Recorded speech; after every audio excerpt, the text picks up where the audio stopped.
Bonjour à tous. La controverse prend de l'ampleur malgré les assurances données à la une du journal Cameroun Tribune, à savoir un délai de 10 mois pour parachever le complexe sportif d'Olembe qui fait couler beaucoup d'encre et de salive alors que le pays est engagé dans une course contre la montre pour tenir le pari de l'organisation de la CAN qui mobilisera 24 pays au Cameroun, le recours tout azimut aux emprunts bancaires pour la construction de cette infrastructure laisse apparaître un clair-obscur entre les travaux réalisés depuis près de 5 ans et les ressources financières injectées dans ce projet. La correspondance du député Jean-Michel Nitieux adressée au président de la Task Force et secrétaire général de la présidence de la République a provoqué une levée de boucliers dans le sérail. Dans certains journaux, le président du comité ad hoc chargé du suivi des infrastructures sportives affirme que seuls 113 milliards de francs CFA ont déjà été débloqués pour la réalisation du complexe sportif d'Olembe. Les 55 milliards de francs CFA contractés auprès des banques commerciales internationales permettront de boucler toutes les composantes du complexe sportif.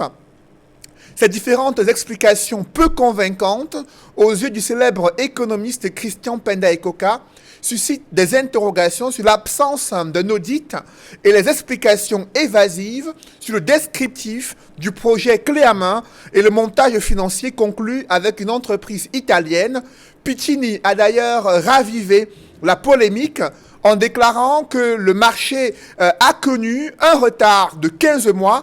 Ensuite, ce marché a été retiré à Piccini alors que le taux d'exécution des travaux de construction du stade d'Olembe était à 90% en date du 29 novembre 2019. Que cachent les zones d'ombre dans l'exécution et le suivi de la construction du complexe sportif d'Olembe à Yaoundé? Incapable de constituer une commission d'enquête parlementaire sur les soupçons de corruption et de détournement de deniers publics autour de ce projet de complexe sportif à Yaoundé, 62 députés ont signé une pétition pour accuser des parlementaires américains d'être mal informés, égarés et instigateurs d'une tentative de déstabilisation du Cameroun à travers une présentation de la situation sécuritaire et humanitaire catastrophique dans les régions anglophones. Ces députés sont allés plus loin en exigeant l'extradition des Camerounais présumés leaders des groupes armés séparatistes qui terrorisent les populations. Qu'est-ce qui peut expliquer cette fronde des députés camerounais contre leurs homologues américains? Leur plainte est-elle justifiée après 4 ans de conflits armés dans les régions anglophones? Quelle est la situation réelle dans le nord-ouest et le sud-ouest? Et où en est-on avec ce projet de réforme de code électoral évoqué en interne au sein de l'instance électorale ELECAM? Ces questions brûlantes de l'actualité constituent l'ossature de droit de réponse. Mesdames, Messieurs, bienvenue dans cette émission où le choc des idées fait jaillir la lumière. Et pour cette nouvelle édition de droit de réponse, je reçois sur ce plateau Maître Roland Diohou. Bonjour. Bonjour Monsieur Noufele, bonjour à tous mes copanélistes et bonjour aux millions de téléspectateurs de la chaîne du peuple. Je profite de l'occasion pour adresser mes salutations fraternelles à tous nos camarades et amis politiques qui, de par les prisons du pays, sont encore privés de leur liberté simplement pour avoir exprimé une opinion sur la marche des affaires de ce pays et avoir réclamé un mieux-être pour leurs concitoyens. Vous êtes secrétaire national du MRC chargé des affaires juridiques et judiciaires. Merci d'être avec nous ce dimanche. En face de vous, c'est le professeur titulaire Pascal Charlemagne Msanga-Nyamding, membre titulaire du comité central du RDPC, le parti au pouvoir. Professeur Msanga-Nyamding, bonjour. Bonjour Monsieur Noufele, bonjour à tous les co-panélistes que vous présentez les uns les autres. Et je voudrais vous remercier une fois de plus pour cette invitation à l'occasion de cette énième émission de droit de réponse et surtout saisir cette opportunité pour présenter vraiment de manière indiquée mes salutations à tous les co-panélistes ici, mais rendre aussi peut-être hommage au ministre Moelle Kombi, vous savez, qui a perdu son père nous étions à Singambonjo où on a procédé aux funérailles de son papa Guillaume Kombi Moelet. Et à la même occasion, le ministre des Sports a été présenté comme chef parce que son père était le chef de Singambonjo. Et depuis hier, je voudrais en profiter pour le féliciter une fois de plus parce qu'il est devenu chef de Singambonjo. Et à côté de vous, professeur Msanga Nyamdine, c'est Edmond Kambia. Il est éditorialiste à la Nouvelle Expression, consultant sur droit de réponse. Edmond, bonjour. Bonjour Cédric Noufélé, je salue les copanélistes. Je renouvelle mes amitiés aux millions de téléspectateurs fidèles de cette émission et je leur adresse également ma sincère affection. Et nous annonçons également comme quatrième invité Maître Lavoisier et Tsafi, encore attendu sur ce plateau. Maître Roland-Dieu, d'entrée de jeu avec vous sur cette controverse autour des financements mobilisés pour l'exécution du complexe sportif d'Olembe. Le président du comité ad hoc chargé du suivi des infrastructures sportives destinées à abriter la Cannes 2022 a indiqué que seuls 113 milliards de francs CFA ont été débloqués jusqu'ici pour le projet et les 55 milliards contractés auprès des banques commerciales permettront d'achever les autres composantes de ce complexe sportif d'Olembe. Est-ce que vous y croyez concrètement aux arguments avancés par le gouvernement pour justifier les différentes critiques formulées autour de la réalisation de ce projet? Merci M. Noufélé pour la question que vous me posez. Je ne saurais y répondre de manière directe sans commencer par rappeler un petit nombre de choses. D'abord, il ne s'agit pas des infrastructures de la Cannes 2022. Comme nous le savons tous, il s'agissait des infrastructures prévues pour la Cannes 2019, laquelle Cannes 2019 a glissé. Donc, si on en est en 2021 à épiloguer sur la recherche de financement devant servir à la finalisation de ces infrastructures-là, ça veut dire qu'on ne pouvait pas être prêt en 2019, comme cela a été annoncé avec grand renfort de publicité par les turiféraires du régime. Ça, c'est la première observation. La deuxième observation, c'est également un rappel, c'est que nous parlons là d'un stade qui, si ma mémoire ne me joue pas des tours, était prévu dans le grand projet des infrastructures que le RDPC également avait annoncé, je crois, autour de 2011. Et donc longtemps avant l'attribution de la Cannes 2019 au Cameroun en 2014, en septembre 2014. Et donc, ces éléments me permettent de me dire, ok, s'ils veulent qu'on croie qu'ils sont en train de boucler un financement de bonne foi pour terminer cette infrastructure, je me pose la question de savoir, mais où était-il depuis ce temps? Cela fait quand même, si on part seulement de 2014, à ce jour, beaucoup d'eau, beaucoup de choses se sont passées. Et pire encore, quand on lit le communiqué qu'a commis la société italienne Piccini, qui était en charge de la réalisation de cet ouvrage au départ, cela fait observer que tout d'abord, il s'agit d'un type particulier de contrat d'infrastructure. C'est un contrat clé en main. Pour simplifier un peu les choses pour nos téléspectateurs, c'est un peu comme si vous achetez une maison. C'est-à-dire que vous avez un ingénieur qui vous vend une maison déjà conçue. Tout ce que vous avez à faire, c'est trouver le financement et attendre que votre maison soit réalisée. Et puis, au cours de l'exécution des travaux, c'est vous qui imposez à l'ingénieur de faire ces travaux-là, notamment en préfabriqué. Parce que Piccini indique clairement que ce n'était pas de son initiative, l'histoire des fameux préfabriqués. C'est le gouvernement qui a exigé que cela soit fait de cette manière-là. Et puis, qu'est-ce qui est livré ou qu'est-ce qui serait en cours de livraison actuellement? C'est bien le stade d'Olembe et non pas ce qui a été acheté, c'est-à-dire le complexe sportif d'Olembe. Parce que pour faire la nuance, un complexe sportif, c'est un stade, certes, d'abord, oui, mais en plus du stade, un certain nombre d'autres infrastructures. Et je crois savoir que dans le cadre du complexe d'Olembe, il y avait notamment des cours de tennis et des hôtels, etc. Donc, si on en est aujourd'hui à chercher 55 milliards pour terminer le projet, j'aimerais savoir ce qu'on veut terminer précisément. Est-ce qu'on veut terminer le stade qui, au moment où le contrat est résilié en 2019, est construit à 90% d'après les dires de Piccini?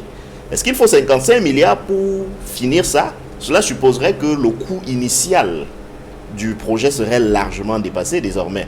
Parce que si Piccini a déjà fait 90% du stade et qu'il faut quand même encore 55 milliards pour terminer, disons, les 10% restants du stade, il y a un problème. Mais si les 55 milliards, c'est pour finir les infrastructures du complexe sportif, il faut qu'on nous l'explique aussi. Et puis de manière générale, et je crois que cela répondra à votre question, ce gouvernement, il y a longtemps qu'on n'y croit plus. Il y a longtemps qu'il est difficile de leur accorder le bénéfice de la bonne foi. Le bénéfice de la bonne foi s'accorde à celui qui montre au moins qu'il a la bonne intention de faire le travail qui lui est confié. Or, ce gouvernement n'a jamais montré avoir la moindre, ou alors le moindre commencement de bonne intention. Où est-ce qu'on peut réaliser des infrastructures qui engloutissent autant de milliards dans un pays sans rendre compte? Vous avez parlé d'une communication du comité qui est chargé du suivi des infrastructures. C'est un communiqué, ce n'est pas rendre compte. On se serait même contenté d'un audit interne. On se serait contenté de ce que le public soit informé d'investigations internes qui ont été menées pour s'assurer de ce que l'argent du contribuable, parce que c'est de ça qu'il s'agit, l'argent du contribuable qui est dépensé dans ces projets-là, que ce soit d'ailleurs sous la forme de l'endettement ou pas, c'est toujours l'argent du contribuable. Parce que dites-vous bien, monsieur Noufélé, que si ce n'est pas nous qui rembourserons cet argent, ce sera nos enfants ou nos arrière-petits-enfants. Donc, de toutes les manières, c'est l'argent du contribuable. Et donc, en matière de gouvernance, le minimum requis, c'est de rendre compte. Est-ce qu'on nous a rendu compte? Non, on ne nous a jamais rendu compte. On annonce qu'on veut faire désormais, qu'on veut faire un autre emprunt, et c'est à ce moment-là, parce qu'il y a une polémique qui se crée, qu'on fait un communiqué pour essayer d'expliquer que, en fait, les 55 milliards serviront dans 10 mois à parachever un stade qu'on construit depuis 2011. Vous imaginez quelqu'un vous croire dans ces conditions-là, M. Noufélé? Et justement, concernant ce complexe sportif, professeur Messanga Niambi, oui. le contrat a été signé entre le gouvernement camerounais et Piccini en 2015, et c'est 15 mois plus tard que l'entreprise a réellement commencé à effectuer les travaux. Et dans son communiqué, Piccini dit qu'il y a des raisons administratives indépendantes de sa volonté qui justifient les 15 mois de retard dans l'exécution de ce chantier qui devait initialement être livré après 30 mois de travaux. Comment expliquer qu'en 2021, le complexe sportif n'est pas encore achevé et que le gouvernement sollicite auprès des banques commerciales 55 autres milliards de francs CFA pour réaliser ce projet? Alors, pour l'expliquer, il faut tenir compte de 3 paramètres. D'abord, le paramètre de l'initiative gouvernementale. La mise en place des infrastructures annoncées. D'abord, sur ce point, je voudrais un peu corriger Maître parce qu'il a parlé des infrastructures du RDPC. Il est juriste, un juriste respectable. Statutairement, la validation des infrastructures s'opère à travers le gouvernement. Ce ne sont pas les infrastructures du RDPC, même si quelque part, ces projets ont été foireux en partie. Je veux qu'ils soient un peu plus rigoureux, plus pertinents du point de vue du droit et dire que les infrastructures du gouvernement. Certes, nous soutenons ce gouvernement, mais quelque part, il faut remettre à César ce qui est à César. Et dans cette première initiative, puisque j'ai parlé de 3 déterminants, le ministre Louis-Paul Moutazé, que moi j'ai beaucoup écouté, ça aussi il faut le dire, je crois qu'il peut témoigner de cela, puisque je le dis sur vos antennes, et cette chaîne de télévision est très écoutée. Il a initié et signé des contrats préalables avec certaines entreprises. Il faut qu'on soit clair là-dessus. Lorsque vous l'évoquez, techniquement, vous avez raison, parce que Piccini vous dit on a pris 15 mois de retard. Ce retard était essentiellement une dispute entre certains membres du gouvernement. Parce que lorsque le ministre Moutazé part à écouter ses dires, tous les contrats qu'il avait initiés ont été annulés par la présidence de la République. Et pour quelle raison? Je ne sais pas. Nous, on doit le dire. c'est ceux qui ont annulé. Ou alors vous interrogez la présidence. Parce qu'on parle de mafia, on parle d'amis, on parle de Ben Bodo, on parle de toutes ces affaires. Mais je voudrais tout simplement prendre le ministre Louis-Paul Motazé à témoin. Et rappeler que il a dit, il a écrit, à qui veut l'entendre, je ne suis plus là, mais je constate que on nous dit que l'État, c'est la continuité. Ce n'est pas ça, monsieur Moncamia. Tout à fait, c'est le cas. Mais quand le secrétaire général de la présidence a écouté le ministre Louis-Paul Motazé arrive, lui, il annule tout. Bien, première étape, premier déterminant, vous dites qu'est-ce qui justifie ça? Premièrement, ça justifie le premier état. Maintenant, Pecini, la société italienne arrive. Deuxième étape. Alors, il faut être clair avec les Camerounais que vous écoutez. Vous savez, monsieur Nofele, je soutiens un régime, je suis engagé à une politique, mais je suis très attaché au peuple camerounais, au développement de ce pays. Effectivement, qui peut comprendre que au départ, on nous dit c'est 163 milliards. Pour tout faire, moi je vais plus loin que Maître Joe, lui il a été gentil. On a même prévu un musée de sport. Voilà. On a prévu des piscines, on a prévu des salles de cinéma, mais alors ça représentait quoi? J'ai même entendu des gens nous dire que oui, le stade d'Abidjan était un stade. Chez nous, c'était un complexe. Mais je voudrais rappeler quand même à ces gens que le stade d'Abidjan a coûté 63 milliards. Didier Drogba est un ami. Et je connais beaucoup de camarades de classe. Je vous dis fini, rendu clair. 63 milliards. Le même stade, bien entendu, sans complexe sportif, a été construit au Maroc pour près de 53 milliards. Bon, il est clair que si on nous dit qu'on a pris, troisième déterminant, un emprunt, parce que Pecini a rompu le contrat, au prétexte que... C'est le gouvernement qui résilie le contrat de qui résilie, exactement. En novembre 2019. En novembre 2019, bien entendu, alors que Pecini avait commencé, normalement, devait commencer les travaux dès 2015.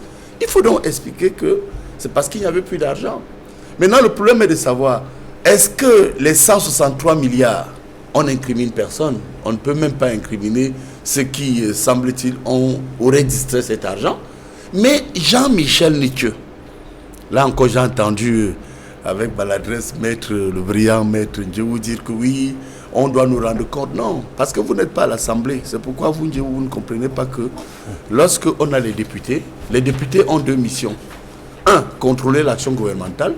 Je saisis ici pour dire que je ne partage pas les mêmes visions idéologiques que Nietzsche. Mais Nietzsche a raison. Nietzsche, contrairement au MRC qui est à l'Assemblée, le gouvernement doit rendre compte. Moi, je suis même, étant au RDPC, pour que les camarades députés du RDPC se rallient enfin aux autres députés, puisqu'on est député de la nation.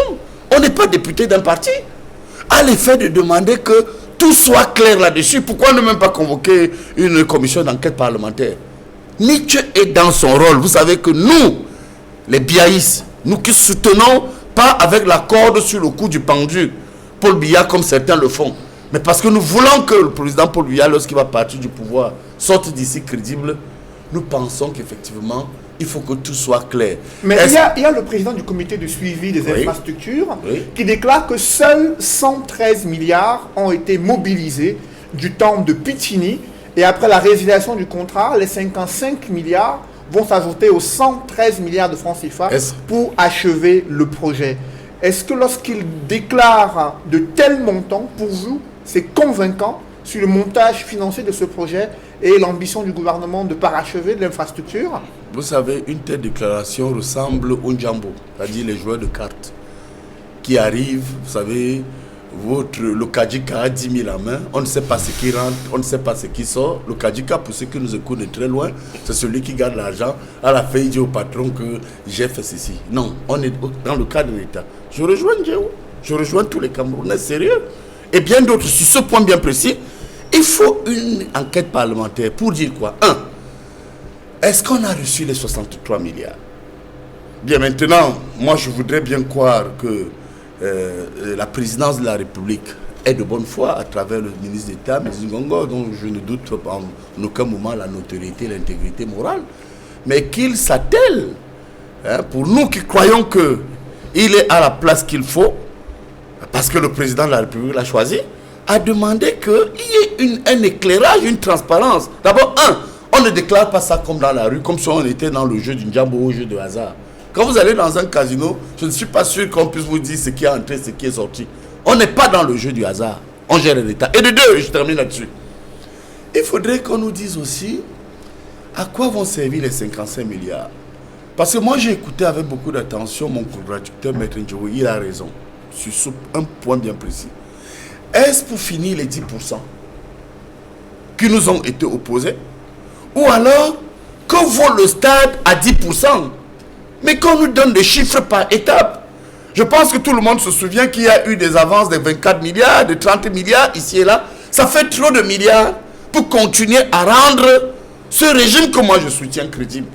C'est pourquoi je pense, et je suis là-dessus, qu'une enquête parlementaire serait mieux indiquée pour qu'on nous dise où vont les 55 milliards et qu'est-ce qu'on a reçu avant. Après vous, professeur Msanganyamding, j'aimerais avoir la réaction d'Edmond Kambia à travers la déclaration du groupe Piccini qui dit avoir été contraint à la demande du maître d'ouvrage en accord avec le gouvernement de préfabriquer en Italie l'ensemble du matériel en béton armé nécessaire à la construction du complexe sportif d'Olembe.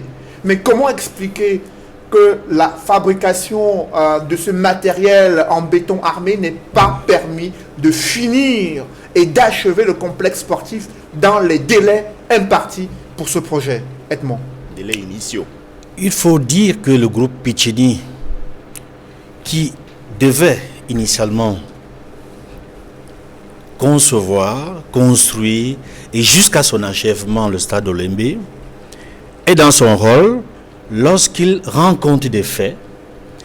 Il est également dans son rôle lorsqu'il se rend compte qu'à un moment donné, ils ont été en difficulté pour réaliser et achever les travaux, malgré le fait qu'ils aient été contraints, n'est-ce pas, de procéder, n'est-ce pas, à l'importation des préfabriqués qui n'étaient pas prévus au départ.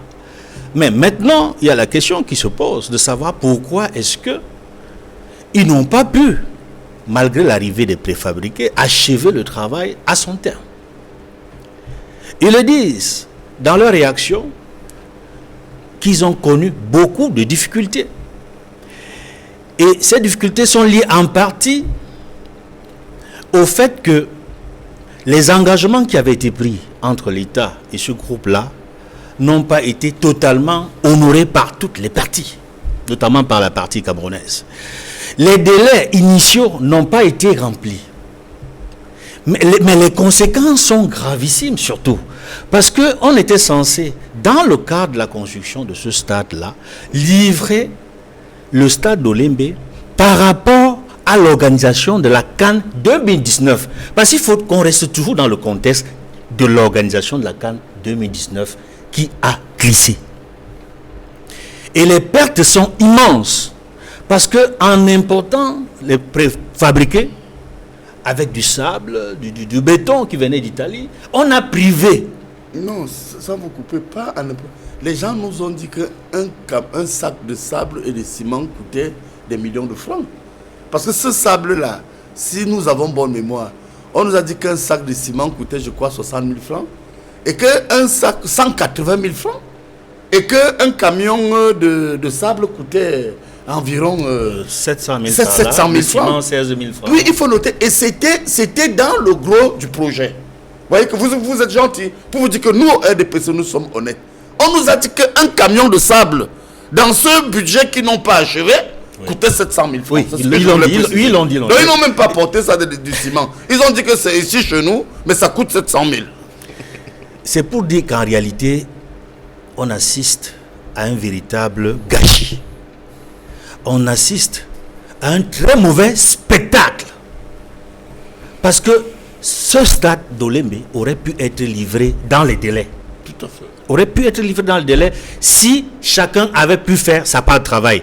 Mais le plus grave, c'est que à aucun moment, le peuple camerounais, le public, le grand public, n'a pu savoir que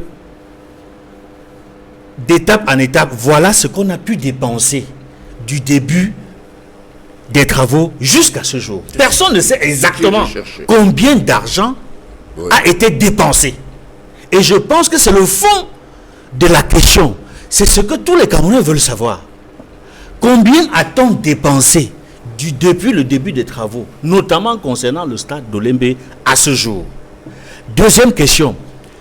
Qu'est-ce qui justifie le montant de 55 milliards d'emprunts que l'on voudrait, que la task force voudrait obtenir, n'est-ce pas, de cette banque commerciale internationale pour achever les travaux? Ce d'autant que l'entreprise même qui fait les travaux n'a jamais demandé 55 milliards pour achever les travaux. Et les informations qui nous parviennent, qui sont officielles, c'est que en réalité l'entreprise estime qu'elle a besoin d'une quinzaine de milliards pour achever les travaux. D'où vient-il? McGill, oui. McGill. La dernière entreprise. Qu'elle a besoin d'une quinzaine de milliards pour achever les travaux. Il faut qu'on nous explique pourquoi on voudrait emprunter davantage des sommes colossales sans rendre compte de manière précise des dépenses effectives qui ont été faites dans le cadre de la construction du stade d'Olembe. Et je voudrais, avant de chuter, dire une chose qui est importante. Et cela, je pense que c'est un gros déshonneur. Un gros déshonneur pour la task force. Déshonneur pour eux. Déshonneur également pour l'image de l'État du Cameroun. Vous savez pourquoi? Au-delà de toutes les informations qui ont été données, de la manière dont les choses sont passées, c'est parce que le stade Olembe porte le nom du président de la République du Cameroun. Heureusement que ce n'est pas moi qui le dis. Non, je le dis. On aurait dit que c'est encore le biaïsme. Je vous assure. C'est un gros déshonneur. C'est manquer de respect au chef de l'État. Tout à fait. C'est manquer de respect à la plus haute autorité. C'est très vrai. De l'État du Cameroun. Et il me semble qu'il est important que tout soit dit, tout soit connu de manière détaillée sur les dépenses effectives dans la construction du stade d'Olembe. Et même pour tous les autres stades, parce qu'il n'y avait pas que le stade d'Olembe, parce que nous allons abriter en définitive, si toutes les conditions sont réunies, l'organisation de la CAN 2019 qui a glissé en 2022.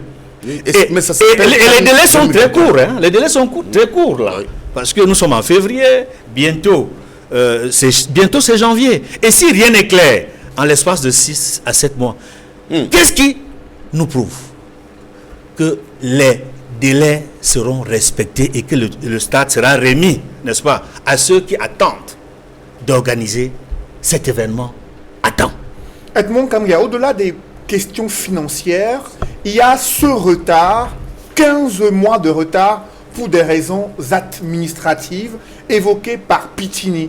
Le chantier devait durer 30 mois. Mais l'entreprise, après la signature du contrat, a accusé un retard de 15 mois et l'impute aux raisons administratives. Comment vous comprenez cela? Moi, je pense que, et là, alors, c'est un argument très fâcheux.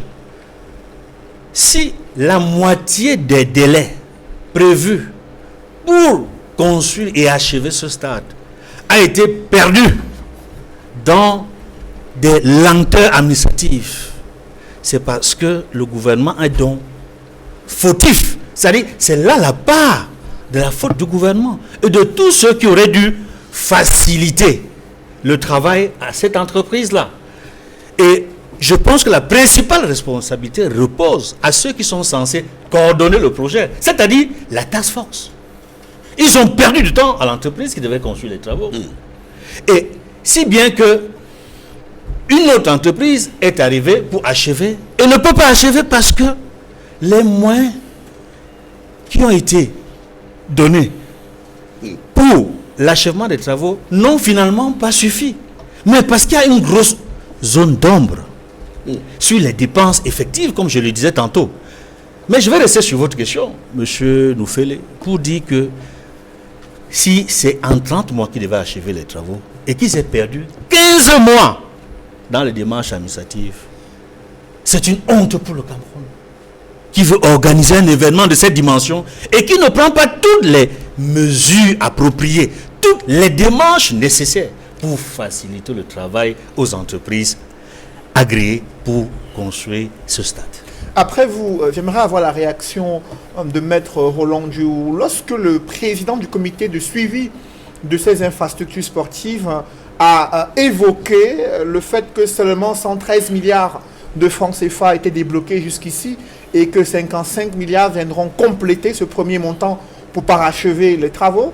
Il y a Christian Pendaikoka, économiste de renom, qui a exigé le montage financier de ce projet clé en main et des détails sur ce projet et pourquoi pas un audit.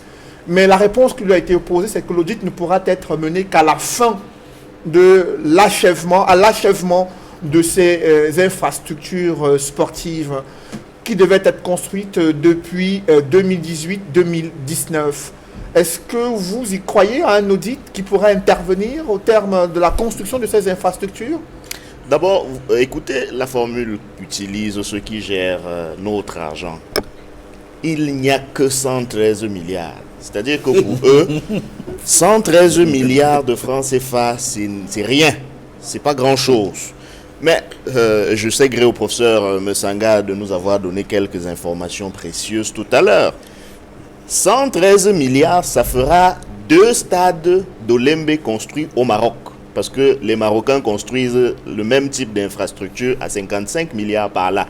Donc, 113 milliards qui n'est rien pour ces braves messieurs et dames. Je ne sais pas s'il y a des dames dans cette task force. C'est 2 stades déjà finis. Mais pour eux, ils ont englouti 113 milliards qui n'est rien, mais ils n'ont pas terminé le stade d'Olembe, que Piccini dit avoir construit à 90%. 90%. Et il en faut encore 55. Pour faire quoi? Au Maroc, 55 milliards, c'est un autre stade. Oui, tout à fait. À Olembe, 55 milliards, c'est pour terminer 10% d'un stade qui a déjà englouti 113 milliards. Incroyable. Monsieur Noufele, il me semble que ces précisions sont utiles pour que les Camerounais comprennent quel est le niveau de, je ne dirais pas de kleptocratie qui les gouverne. C'est-à-dire qu'on a un gouvernement de personnes qui volent comme des petites souris. Ils volent des choses sans même savoir à quoi ça leur servira. Parce que quand on prend autant de liberté avec de l'argent, a fortiori de l'argent public, et qu'on peut déclarer que c'est quelques 113 milliards, le citoyen camerounais ordinaire devrait se sentir choqué. Choqué comme nos camarades qui, en 2019, justement, entre autres réclamations, exigeaient qu'il y ait de la clarté dans la gestion des infrastructures qui devaient être construites pour la CAN qui avait à cette époque-là, qui venait à cette époque-là de glisser. Pour ça, ils ont passé pour certains 9 mois de prison. Voilà le Cameroun. Des gens qui ont compris un peu plus tôt que les autres. Parce qu'aujourd'hui, en 2021, l'opinion découvre le niveau de vol qu'il y a dans ce pays, en tout cas en lien avec cette Coupe d'Afrique que nous devions organiser en 2019. Mais en 2019 déjà, nos camarades et nous battions le pavé pour demander, évidemment entre autres réclamations, mais parmi lesquelles il figurait en bonne place la clarté dans la gestion des milliards qui avaient été engloutis pour organiser une CAN qui a finalement glissé. Ils ont fait la prison pour ça.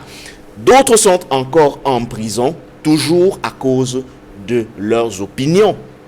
Et quand on parle d'audit, c'est une lapalissade. Le principe de base en matière de gouvernance, c'est de faire et de faire savoir, de faire et de rendre compte. C'est une lapalissade. C'est-à-dire qu'on est dans un pays où lorsqu'on le demande, on fait un scandale. Au Cameroun, c'est un scandale d'exiger la reddition des comptes. Au Cameroun, c'est un scandale de montrer l'exemple. Et d'ailleurs, je profite de l'occasion pour convoquer un exemple qui est lui aussi dans l'actualité, duquel devrait s'inspirer ceux qui nous gouvernent aujourd'hui. Le sentiment qu'on doit avoir dans un pays sérieux, c'est que ceux qui nous gouvernent nous respectent et nous rendent compte. Exactement comme l'initiateur de Survie Cameroun, le professeur Maurice Kamto, et le président du comité de gestion ont donné aux contributeurs la transparence que ceux-ci méritaient. Donc, le gouvernement devrait s'en inspirer. L'audit, pas seulement l'audit. Je suis également d'accord avec le fait qu'il faille une véritable enquête, peut-être même parlementaire, mais tout à l'heure, j'ai été interpellé par le professeur Messanga Nyamding sur le droit que l'on peut avoir d'avoir compte rendu de la gestion des finances publiques, en tout cas de la gestion de la chose publique de manière générale. Mais très cher professeur, la question que cela m'a inspiré, c'était celle de savoir, est-ce que c'est seulement les députés ou les partis politiques ayant des députés qui ont le droit d'avoir compte rendu de la gestion de la chose publique? En d'autres termes, est-ce qu'il faut absolument être à l'Assemblée nationale pour avoir le compte rendu de la gestion publique? Parce que si c'est le cas, pourquoi demande-t-on aux citoyens lambda, celui du sous-quartier, celui de Yabassi, celui de Yingui, celui de Balengou, de payer les impôts s'il n'a pas le droit de savoir ce qu'on fait de ces impôts? La théorie selon laquelle, quand on n'est pas à l'Assemblée nationale, on n'a pas la parole, est une fumisterie de mon point de vue, et je le dis avec toutes les excuses que cela implique à l'attention des téléspectateurs. Si on veut que nous soyons un pays respecté, respectons-nous nous-mêmes et rendons compte de la gestion. Mais cela ne se fera pas à l'Assemblée nationale, malheureusement pour une raison qui est simple. Et cela, c'est le procès de nos institutions qu'il faut absolument réformer de fond en comble. Et pas seulement le système électoral. Parce que est-ce que le Parlement camerounais maîtrise-t-il seulement son propre ordre du jour pour être en mesure de mettre une enquête parlementaire sur la table? Ça, c'est des questions qu'il faut que l'on se pose. Et ceux qui nous ont dit à une époque que tout cela se gérait à l'Assemblée, que la politique se fait à l'Assemblée nationale, je crois qu'ils y sont depuis un moment.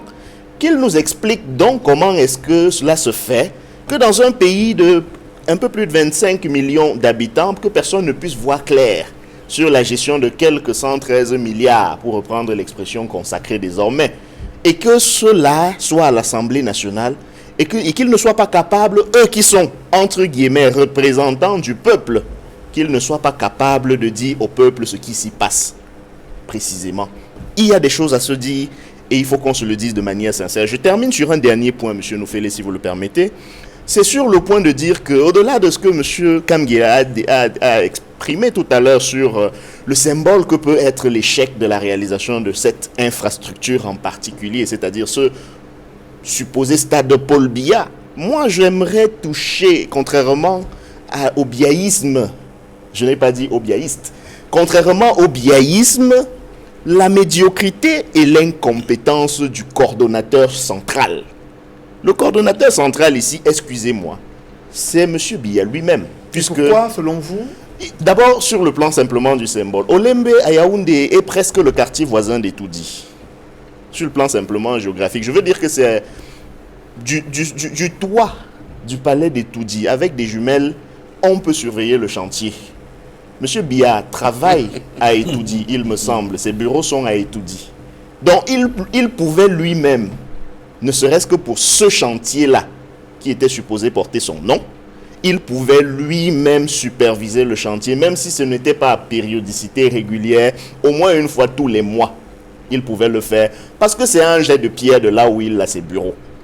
Mais depuis 2011, bon, 2011 c'est peut-être méchant, mais depuis 2014, date de l'attribution de la CAN, depuis 2019, date du glissement, on n'a pas vu que ça l'intéressait que ce chantier-là s'achève et s'achève dans les bonnes conditions. Donc, oui, il y a certainement peut-être la médiocrité et l'incompétence de la task force à ce niveau-là, certainement. Mais il y a la médiocrité de ceux qui ont mis en place cette task force-là. C'est une question de logique, c'est du bon sens, me semble-t-il. Et maintenant, pour finir, si en plus on nous demande d'accepter que l'on emprunte aux banques commerciales d'ailleurs de surcroît, c'est-à-dire que dans les conditions léonines, dans les conditions du marché, 55 milliards alors que McGill n'en demande que 15 milliards, alors il faut qu'on explique à quoi serviront les 40 milliards supplémentaires Alors encore qu'on n'est pas sûr que c'est seulement 55 milliards que ça va nous coûter au final. Parce que vous savez très bien. Avec les taux Si d'intérêt vous et le avez service de la dette. Hein. Le taux d'intérêt et le service de la dette va certainement rajouter ce montant qui va se rajouter aux 113 milliards que nous avons déjà empruntés, que nous devons déjà rembourser, même si ces messieurs considèrent que 113 milliards, c'est rien. Après vous, maître Roland Diouf, professeur Messanga Nyamding, sur le silence du président de la République devant ces années de construction d'une infrastructure qui devrait initialement être réalisée en 30 mois, qui a connu 15 mois de retard, où il y a une résiliation de contrat et qui fait partie des raisons pour lesquelles la CAF retire la canne au Cameroun parce que les infrastructures sont loin d'être achevées. Comment expliquer le silence du président de la République devant autant de scandales concernant ce complexe sportif d'Olembe? Non, ne vous laissez pas séduire par le discours politicien de Maître Diouf. C'est d'abord un militant, brillant avocat, certes, du moins on peut le lui accorder, mais son discours très politisé ne doit pas nous faire oublier que nous sortons, quoi que l'on dise, de l'organisation du CHAN, c'est-à-dire le championnat d'Afrique des Nations, où on a vu de très beaux stades, même si nous ne sommes pas satisfaits. C'est-à-dire, je suis de ceux qui pensent et qui disent au président Paul Biya, mon maître politique, parce que je coordonne un think tank qu'on appelle le Mouvement national des biaïstes. Ces stades que vous avez vus, ce n'est pas ce que vous avez demandé. Il ne faut pas parfois tomber dans l'extrémisme. Moi, je ne suis pas dans cet enchantement. Et je crois qu'aujourd'hui, le monde moderne, avec la mondialisation, va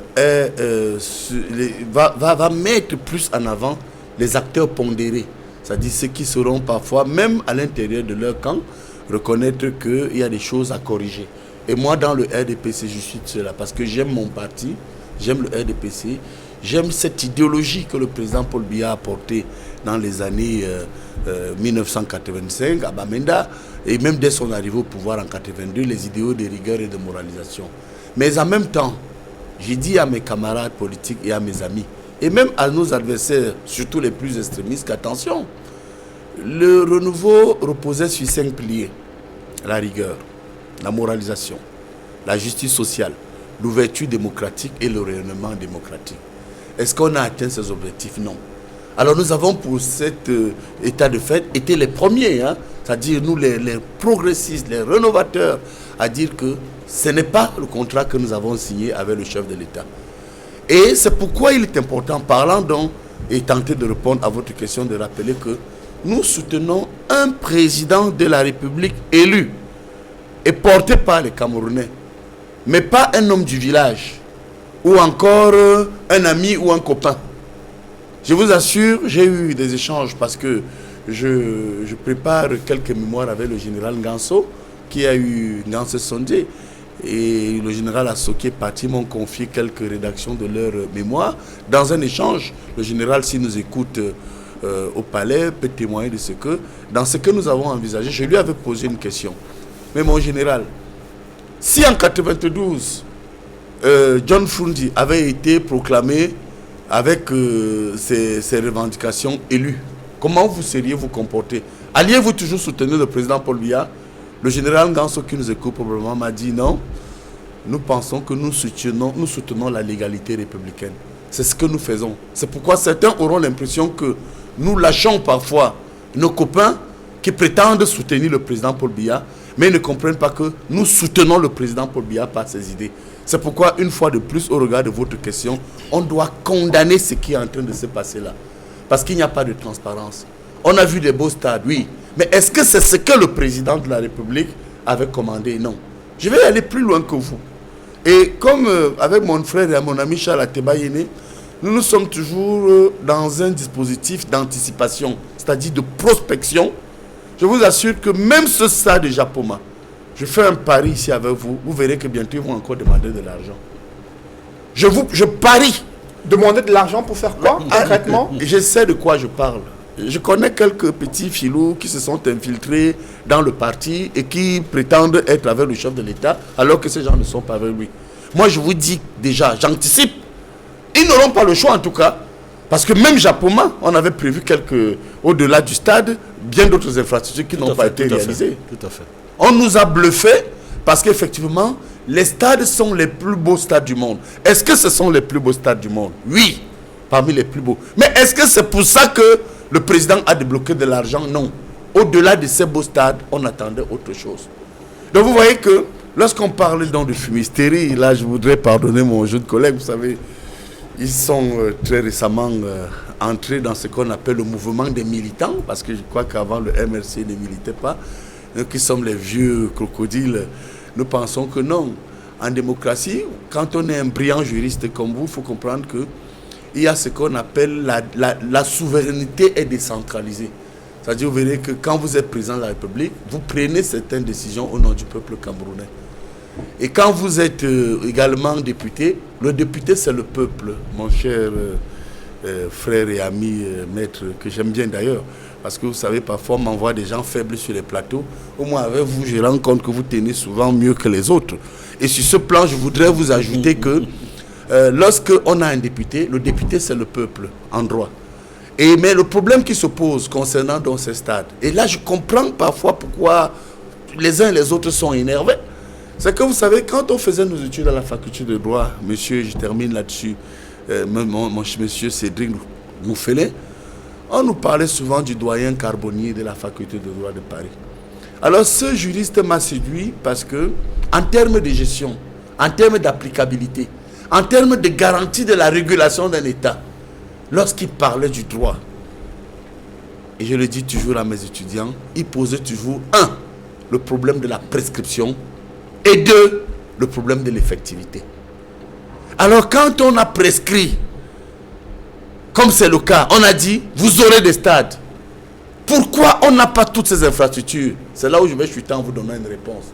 C'est qu'aujourd'hui, certains ont besoin qu'on n'ait pas un compte rendu sur ce qui s'est passé. Et ils viennent donc nous distraire avec les affaires de la FECAFOOT. Vous avez vu quelque chose de très grave en relation avec ces 55 milliards, en relation avec l'argent des infrastructures, où, quand j'ai écouté l'autre jour, mon cher collègue Djéhou, je vous interpelle affectivement. Le président de la Cour suprême, Ekombe Essone, j'ai craché une larme. Je suis allé le lendemain en amphi. J'avais un cours. J'ai parlé à mes étudiants. Je leur ai dit, voilà un président de la Cour suprême, à l'occasion de cette rentrée solennelle, pose le problème de l'application des décisions de justice. Comment on peut comprendre que dans un pays comme le Cameroun, qui s'est affilié à la FIFA, dans un pays comme le Cameroun, où il y a 4 décisions qui disqualifient par exemple l'exécutif de la FECAFOOT, vous allez voir le lien avec le stade. Je vais vous dire ce qui se passe.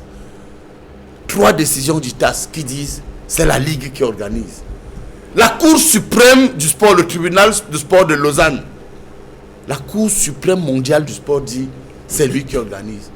Et vous savez, les mêmes acteurs de 55 milliards, les mêmes acteurs de 113 milliards, les mêmes acteurs de 173 milliards qui vous disent, avec des notes qui m'ont donné du tournis. Je vous assure, ce matin, vous voyez, j'aime peur, mais en même temps je me dis, quitte à mourir. Et vous avez des ministres du gouvernement qui écrivent et qui, aux gouverneurs, aux préfets, aux autorités, et vous disent, quel que soit le statut social, non, quel que soit le statut de tel ou tel, je vous demande de reconnaître Sendou Mbombondjoua. C'est la juridiction internationale du sport, le TAS. En même temps, et je mets même ça sous l'appréciation, sous le contrôle de mon jeune collègue juriste, que quand on vous parle de la CIJ en droit, c'est l'équivalent, le TAS est l'équivalent de la CIJ. Quand on sait que c'est cette Cour internationale de justice qui nous a fait gagner à l'international le procès de Bakassi, et qui s'est appliqué, et qu'aujourd'hui, parce que les gens ne veulent pas qu'on voit clair, parce qu'ils ont dit 55 milliards, justement, écoutez, je chute en vous disant que C'est très grave. Je vous dis, hein, c'est... Professeur Msangani, restons sur les stades. Hein. Ça a un lien. Il y a l'annonce qui est faite, Oui. une nouvelle date de livraison des stades. Novembre 2021 pour livrer le stade principal d'Olembe, l'hôtel et le centre commercial, selon le chargé du suivi de ces infrastructures sportives. Est-ce que vous pensez que d'ici novembre 2021, le stade principal d'Olembe, l'hôtel 5 étoiles qui était initialement prévu et le centre commercial seront prêts d'ici novembre 2021, alors que, en principe, la CAF devrait prendre possession des infrastructures sportives plusieurs mois avant le début de la CAN prévue en janvier 2022. Stéphane Noufele, nous sommes en direct sur un plateau de télévision. Je ne tomberai pas sous le coup d'une déclaration, une énième déclaration. On ne conteste même pas cela. Ils peuvent même livrer ça en juin.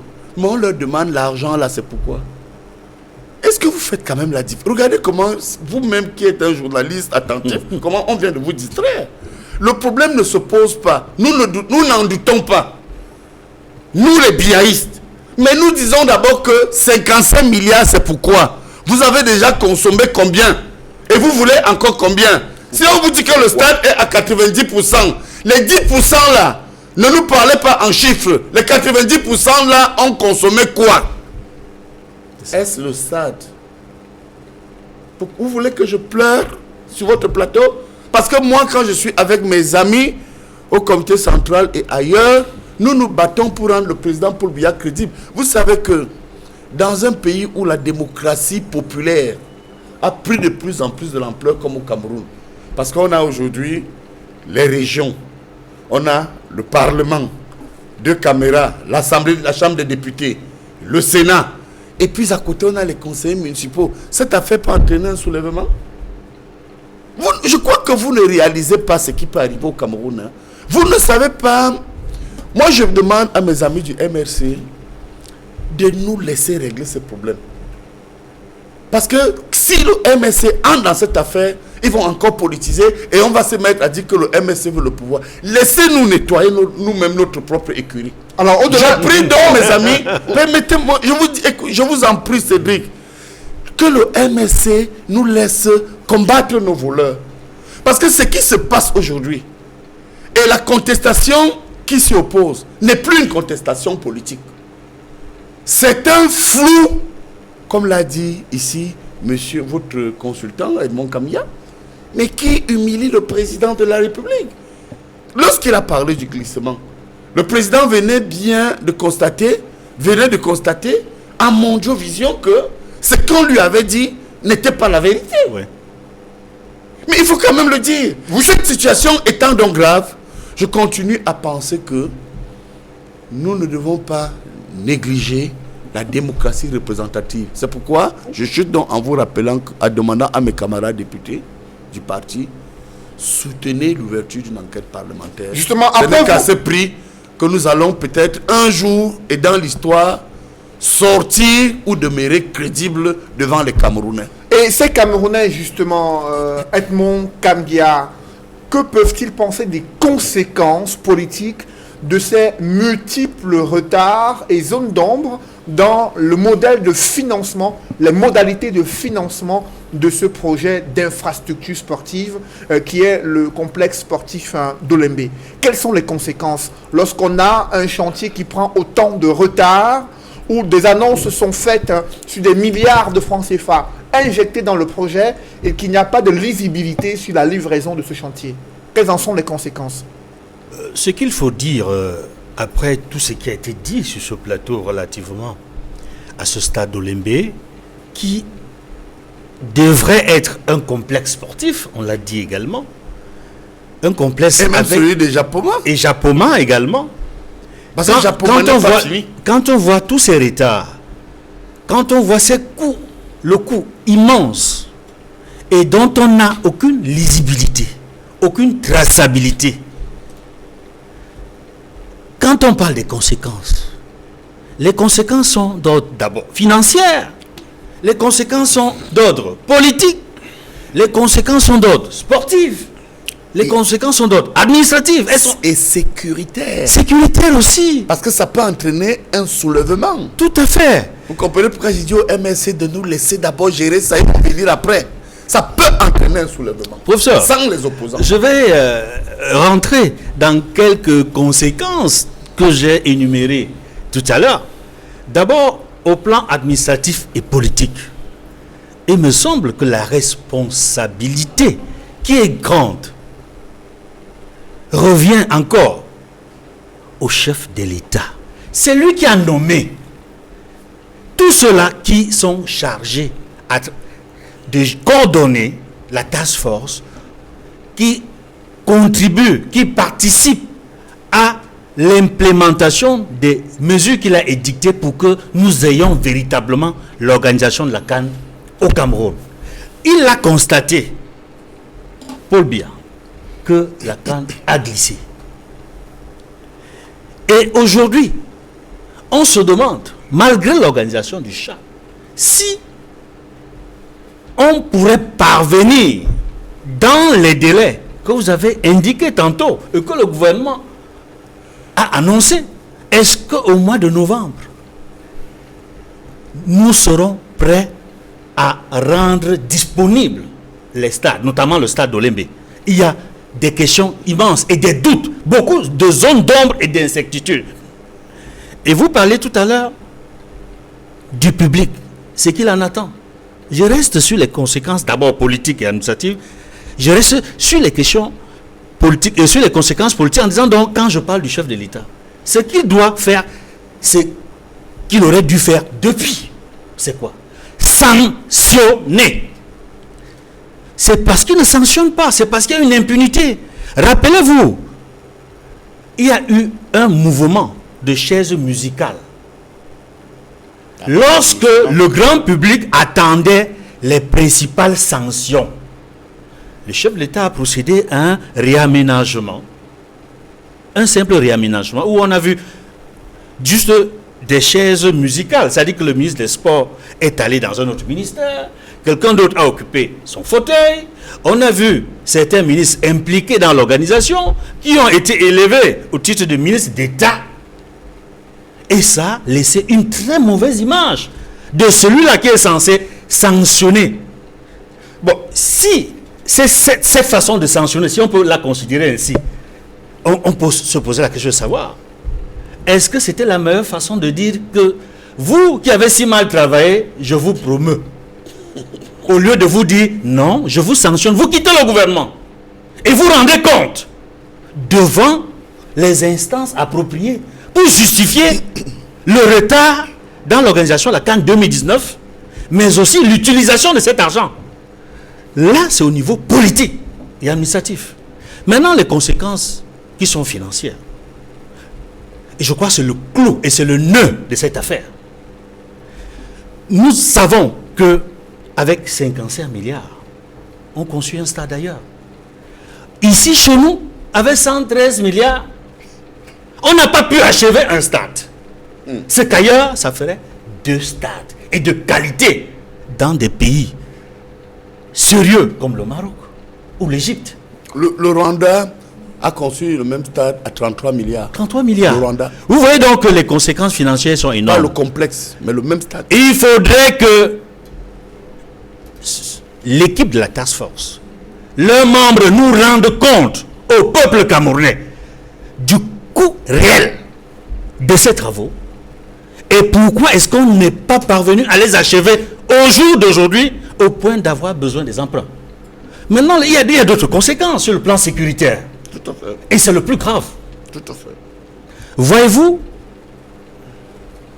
la CAN va se jouer, comme le CHAN s'est joué récemment, dans certaines villes du pays, y compris les régions en difficulté, en crise sécuritaire. Tout à fait. Je parle des régions anglophones. Si ce n'est que le stade de Limbe, qui est également, il me semble, prévu également pour organiser la CAN. Oui. Comme d'autres villes du pays, Bafoussam, Garoua vont abriter la CAN. Et vous savez aujourd'hui, avec les problèmes que nous avons avec notre frontière avec la Centrafrique, imaginez que d'ici là, la situation ne se soit pas améliorée à nos frontières avec la Centrafrique. Et que la crise qui a commencé en 2016 dans les deux régions, nord-ouest et sud-ouest, n'est pas connue. Ce que nous avons toujours souhaité ici, qu'on ne soit pas parvenu à un cessez-le-feu. Et les dépenses qui sont effectuées régulièrement pour les missions des soldats, des forces de défense et de sécurité sur le terrain. Vous saviez comment ça coûte d'entretenir un soldat, des bataillons sur le terrain? Par jour. Par jour, j'ai dit par jour. Y compris la nutrition. C'est énorme. L'État dépense énormément, beaucoup d'argent. Il est souhaitable que la plupart des foyers de crise soient résolus. Donc, pour rester dans le sujet, nous sommes sur les infrastructures encore. Il faudrait que cela... C'est un lien. C'est un lien, effectivement, c'est un lien. C'est ce que vous dites. Il faudrait que cela achève, fasse en sorte que les travaux s'achèvent le plus vite possible, mais qui nous rendent compte. Après vous, Edmond Kamgia, au-delà de la question des infrastructures sportives, Maître Roland Diou, infrastructures sportives où aucune enquête parlementaire n'a été menée jusqu'ici, mais 62 députés ont décidé d'initier une pétition adressée à leurs homologues américains s'opposant à une présentation d'une situation humanitaire et sécuritaire catastrophique au Cameroun.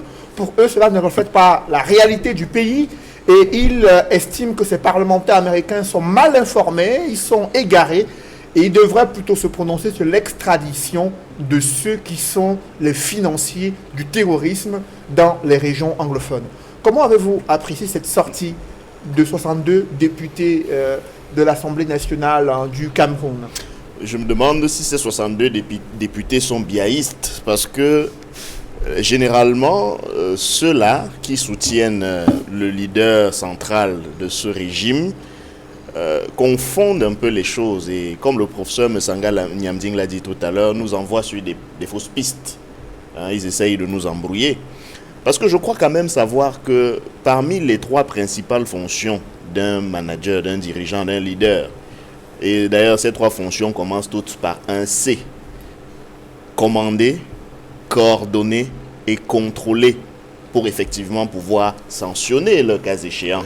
Donc chaque fois qu'on essaye de faire comme si celui qui est supposé commander, donc prescrire, ensuite coordonner pour s'assurer que ce qu'il a prescrit ou tout ce qu'il a prescrit s'exécute du point de vue de l'efficacité, pour reprendre le doyen Carbonnier, et enfin contrôler pour éventuellement, s'il y a des écarts, sanctionnés. Quand on explique aux Camerounais que celui qui est supposé faire ça et qui ne le fait pas n'est responsable de rien, je trouve qu'il y a un problème, et un problème sérieux. Pour nous, au MRC, nous considérons qu'au lieu d'aller sur des fausses pistes, il faut attaquer le problème à la racine. Et nous savons tous où est la racine du problème de ce Cameroun. C'est cette gouvernance à l'emporte-pièce qui est aux affaires depuis une quarantaine d'années et qui est coutumière de ce genre de faits. Je veux dire qu'il ne s'agit pas de la CAN 2022 seulement. Il ne s'agit pas du glissement de la CAN 2019 seulement. On peut citer beaucoup de cas où le régime actuel, avec M. Biya à sa tête, s'est illustré par une absence totale de management, tout simplement. Et je ne parle même pas de politique. J'aimerais également, avant de revenir à votre problème, à votre question, rassurer le professeur Mesanga Nyamding en lui disant que ça fait 40 ans que vous avez eu le loisir de nettoyer, comme vous l'avez dit vous-même, dans votre maison. Et les résultats sont eux aussi connus, c'est factuel. Seulement pour vous dire que je note que vous n'êtes pas très nombreux, vous qui savez dire la vérité à votre camp. Vous n'êtes pas très nombreux, monsieur le professeur Mesanga Nyamding. Vous êtes d'ailleurs vous-même, à titre personnel, considéré parmi les vôtres comme un intrus, comme celui qui rame à contre-courant. Donc vous ne pouvez pas demander au peuple camerounais de vous laisser vous battre seul. Vous n'êtes pas Zorro, vous n'êtes pas Hercule. Il vous faudra le soutien, il vous faudra l'accompagnement, non pas du MRC forcément, mais du peuple camerounais qui, lui, voit bien que ce gouvernement se moque de lui.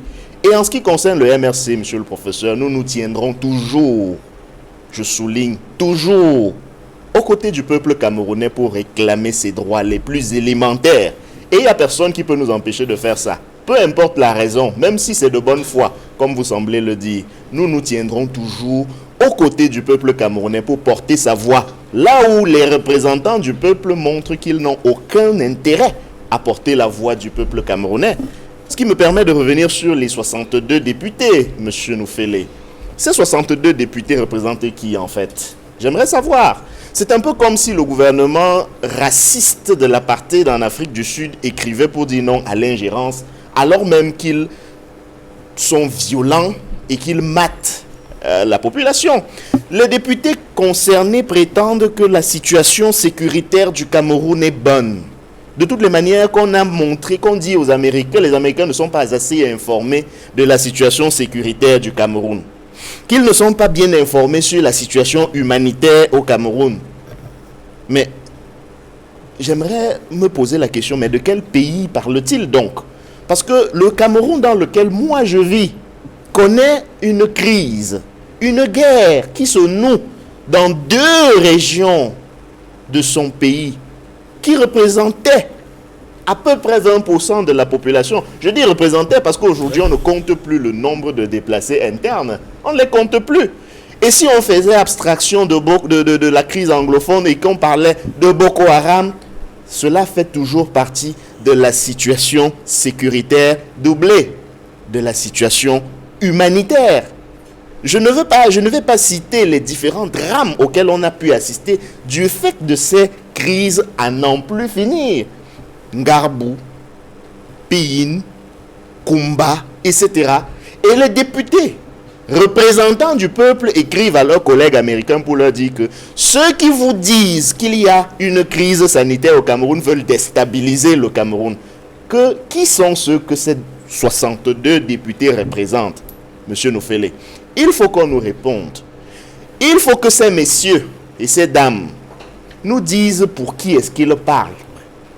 Il faut qu'ils nous disent de quel pays sont-ils les députés. Parce que j'ai envie d'aller vivre dans ce pays-là, moi aussi. Il semble que ce pays, il y coule du lait et du miel. Il semble que là-bas, il y a la justice, au point où ils réclameraient l'extradition de ceux qu'ils considèrent comme les ennemis de la République pour se faire juger ici. D'accord, pour se faire juger dans quelles conditions ici? Pour se faire juger comme Olivier Bibounissac, comme Alain Foguet, comme Pascal Zamboué, comme 200 autres militants du MRC pour avoir exprimé une opinion simplement pour avoir osé dire autre chose que ce que le gouvernement RDPC veut entendre. C'est dans ces conditions-là qu'on veut extrader des Camerounais vivant à l'étranger. Est-ce que la justice camerounaise est de nature à rassurer, ne serait-ce que du point de vue des instruments internationaux auxquels nous sommes partis, que nous pouvons offrir un procès équitable? On a vu ce qui est arrivé à M. Ayouk Tabé quand il a été extradé, entre guillemets, parce que je ne suis pas certain que cela soit une procédure d'extradition conforme. De toutes les manières, je perds un peu mon latin parce que à des moments, on a l'impression que ceux qui occupent les fonctions institutionnelles dans ce pays, en fait, sont des étrangers. Peut-être que dans les faits, certains le sont effectivement et que l'on peut comprendre qu'il n'ait aucun souci de nous autres qui ne sont que Camerounais. Dans ce cas, il faudra qu'ils nous expliquent ce qu'ils font dans notre pays. Parce que nous aimons ce pays. N'en déplaise, même à ceux du régime qui croient détenir aussi bien le monopole de l'amour du pays que du patriotisme. Nous aimons ce pays et c'est pour ça que nous nous battons pour que, justement, que ce pays renaisse. Parce que ce pays a tout, précisément, pour d'abord régler ces crises multiformes.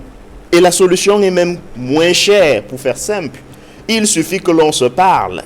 Il suffit que l'on s'asseye autour d'une table en tant que nation. Et je convoque le concept de nation que le professeur Messanga Nyamding doit parfaitement maîtriser parce qu'il enseigne. En tant que nation, réglons nos problèmes. Mais ne pensez pas que les institutionnels sont les geôliers d'un peuple. Et ne pensez pas que parce que vous allez vous ériger en geôlier du peuple, au nom des positions institutionnelles que vous occupez, que ce peuple-là ne va pas se débrouiller. Ça me rappelle une interview qu'a donnée Nelson Mandela, un journaliste qui lui demandait, qui essayait de remettre en cause son engagement pour le respect des droits de l'homme en invoquant le soutien que Mandela pouvait avoir pour Kadhafi et pour Fidel Castro. Et c'est la réponse de Mandela qui m'avait intéressé parce qu'il disait le mouvement qu'il incarnait a le droit de recevoir le soutien de ceux qui veulent l'aider. Ceux qui se présentent comme les défenseurs, par exemple, de l'indépendance, de la non-ingérence, sont les mêmes qui asphyxient, qui posent le genou du policier américain sur le cou de George Floyd camerounais. Ce sont les mêmes qui vont vous rappeler les principes grandiloquents de la non-ingérence. Seulement, chaque peuple a le droit fondamental, inaliénable, de se libérer. Et ceux qui participeront à cette libération sont les bienvenus. Nous avons les institutions internationales qui travaillent dans ce sens-là. Et nous sommes devenus un pays indépendant précisément parce que ces institutions internationales ont fait leur travail. Aujourd'hui, la question humanitaire est une question de droit international. Il faut que les gens le sachent. Il faut que les gens sachent qu'on n'est plus sous le couvert de la souveraineté autorisé à se comporter de manière barbare, violente, irresponsable vis-à-vis de son peuple sans frais. Et ce n'est pas l'avis de ces parlementaires camerounais, Edmond Kamgia, 62 députés, dont Joshua aussi, premier vice-président du SDF, ont signé cette pétition dans laquelle ils sont opposés à l'image négative que renvoient les sénateurs et congressistes américains pour justifier le statut de protection temporaire à accorder à des Camerounais qui risquaient d'être rapatriés en fin d'année en février 2021 au Cameroun. Cette position des parlementaires camerounais, est-ce que vous la comprenez? Est-ce qu'elle reflète la réalité de la situation dans le nord-ouest et le sud-ouest? Est-ce qu'il y a risque de déstabilisation du Cameroun par l'entremise de cette position des parlementaires américains? M. Sédik Noufélé, cette pétition d'un groupe de parlementaires camerounais est une grosse curiosité. Elle ressemble à une escroquerie politique. Je ne sais pas si on peut l'appeler une surenchère. Mais c'est d'abord une grosse curiosité. Et je vais l'expliquer. Voyez-vous, cette lettre survient dans un contexte sociopolitique assez particulier.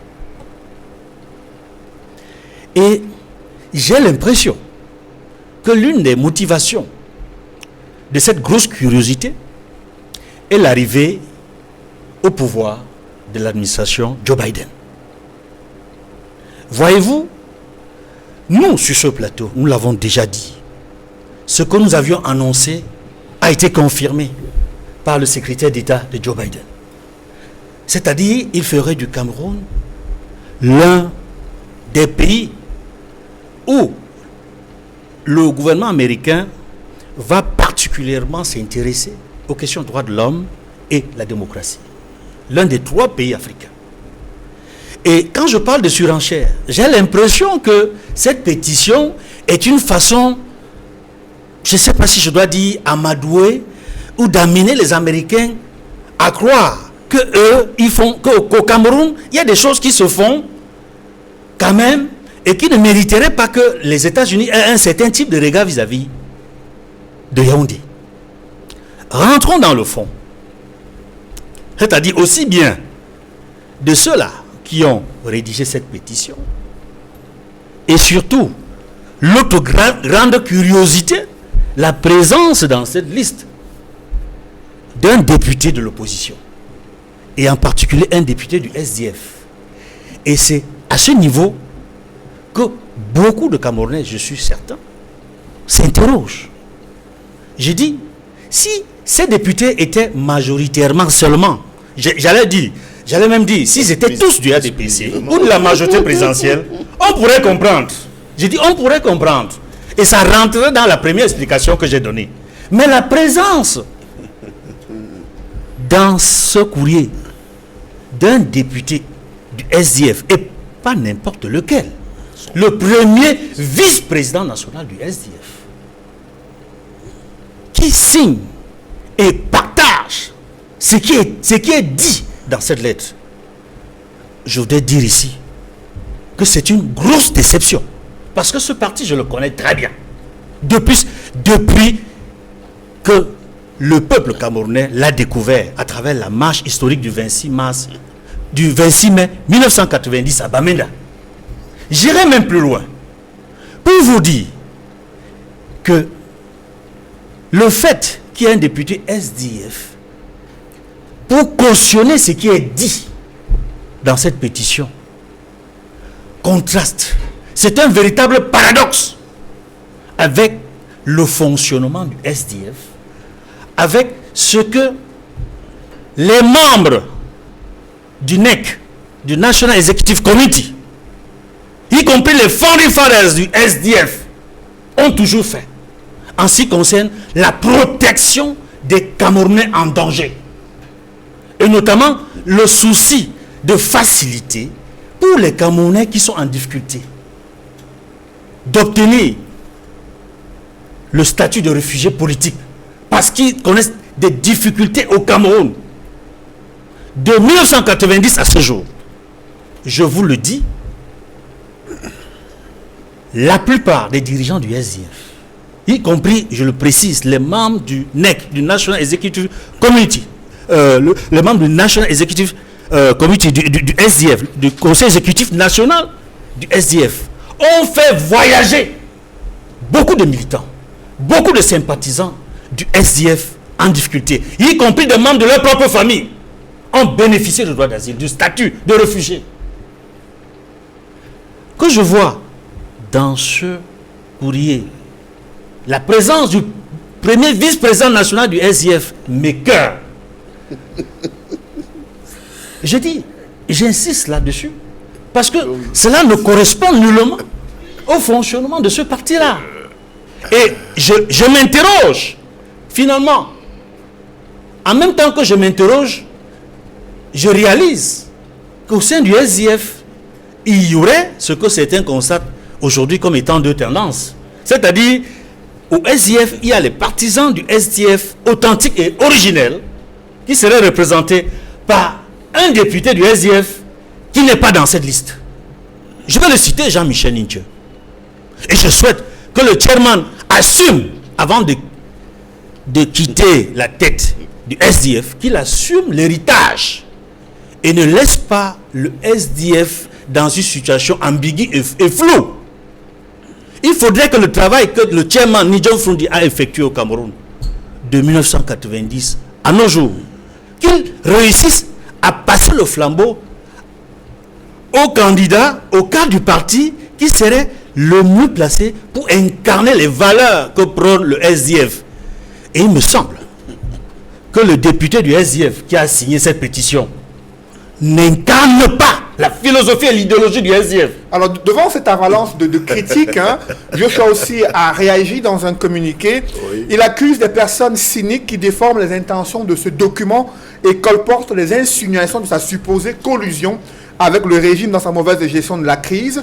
Pour l'honorable Joshua aussi, ce document est diplomatiquement correct et courtois et il se résume en une conclusion, à savoir les parlementaires camerounais exhortent les membres du Congrès américain à s'engager plus vigoureusement pour assurer le respect des conventions internationales contre la criminalité transnationale et à faire en sorte que les États-Unis ne soient pas un refuge pour les auteurs et crimes et les financiers d'actes extrêmes qui sont posés au Cameroun. Donc pour eux, ils veulent interpeller les parlementaires américains du fait que sur leur sol, il y a les financiers des actions terroristes menées dans le nord-ouest et le sud-ouest. C'est pour cela qu'il s'est engagé à signer cette pétition et que cela n'a rien à voir avec une collusion entre lui et le RDPC. Est-ce que vous comprenez cette position? Je ne comprends pas cette position. C'est incompréhensible. ce que dit Yoshua aussi dans son texte, dans son communiqué. Et cette fois-ci, je vais réagir, puisqu'il dit que le texte est courtois, diplomatiquement courtois, poli et autres. Là, je réagis comme diplomate, pour dire que ce texte est une vaste fumisterie. J'ai dit une vaste fumisterie. Je vais m'expliquer. Je n'ai aucun problème personnel avec M. Yoshua aussi. Mais là, c'est le diplomate qui parle. Parce que, voyez-vous, pour qu'un texte de cette nature tienne la route, il faudrait que le Parlement camerounais soit convoqué. Et que ce soit en commission ou en plénière, que des députés décident de prendre une résolution, un texte, qu'ils l'adressent aux parlementaires du Congrès, aux parlementaires américains, par exemple. C'est-à-dire, il y a ce qu'on appelle le parallélisme des formes. Vous savez que aux États-Unis, il y a eu plusieurs résolutions qui ont été adoptées, aussi bien par le Sénat que par la Chambre des représentants, sur la crise anglophone. Ils sont prononcés plusieurs fois. Tout le monde le sait. S'il faut faire une réaction, aux États-Unis, notamment au Congrès, il faudrait que des parlementaires s'asseyent, soient en séance. Or, ils le font en marge n'est-ce pas, du Parlement. C'est pour dire que sur le plan diplomatique, ça ne tient pas la route. C'est une vaste fumisterie. En tout cas, les Américains vont rigoler. Les Américains vont rigoler. Vous savez pourquoi? Parce que d'abord, les Camerounais qui sont concernés par ce texte, par cette pétition-là, rien ne prouve qu'il s'agit des ambazoniens. Je dis bien, rien ne prouve que les Camerounais concernés par ce texte signé par les parlementaires camerounais sont des ambazoniens. J'ai dit ici que le SDF a aidé à faire partie beaucoup de Camerounais qui étaient en difficulté. Et le Cameroun a connu des moments très difficiles.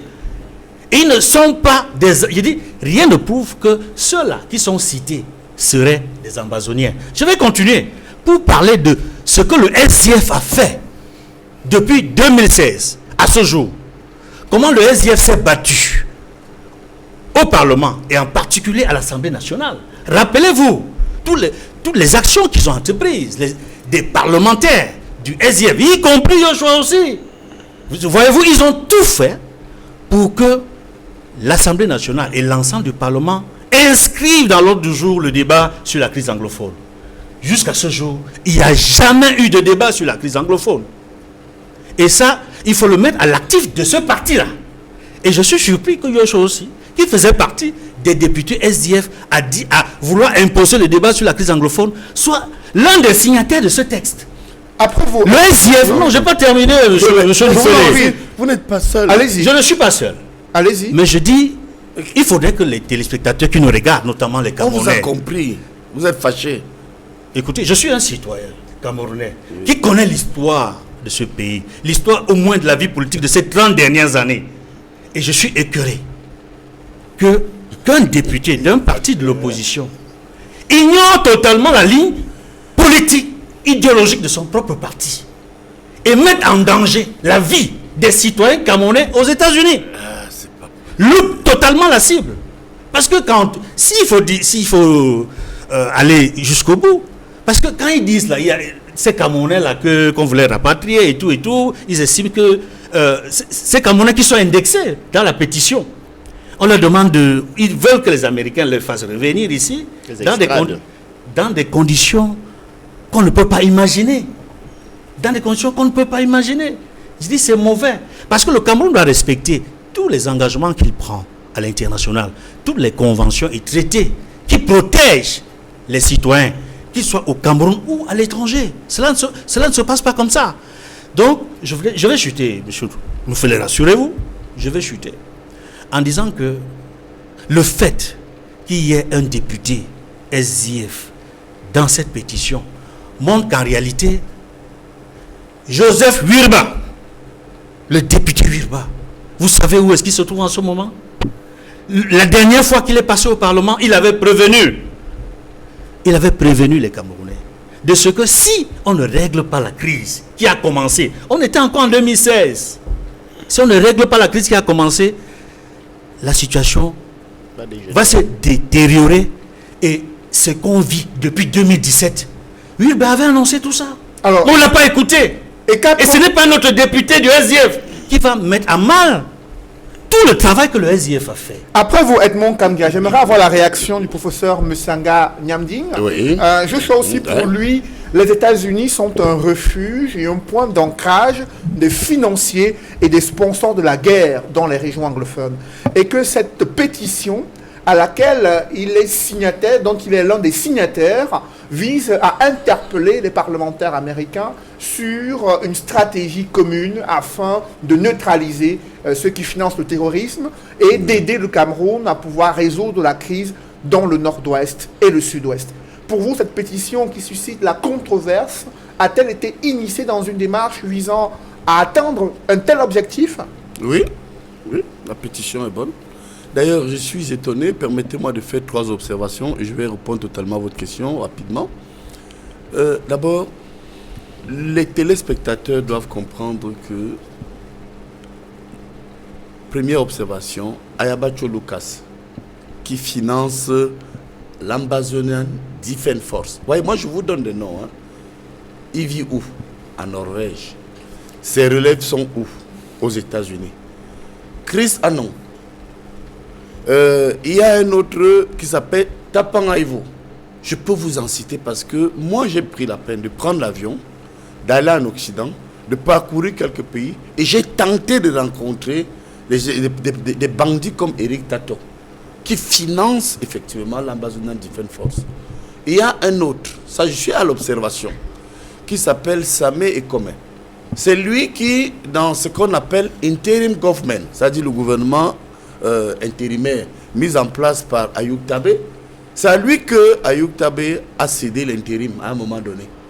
Au moment où je vous parle, il a viré Ayoub Tabé et Samé Ekome soutient Mordicus, ce terrorisme, et dit qu'il faut financer.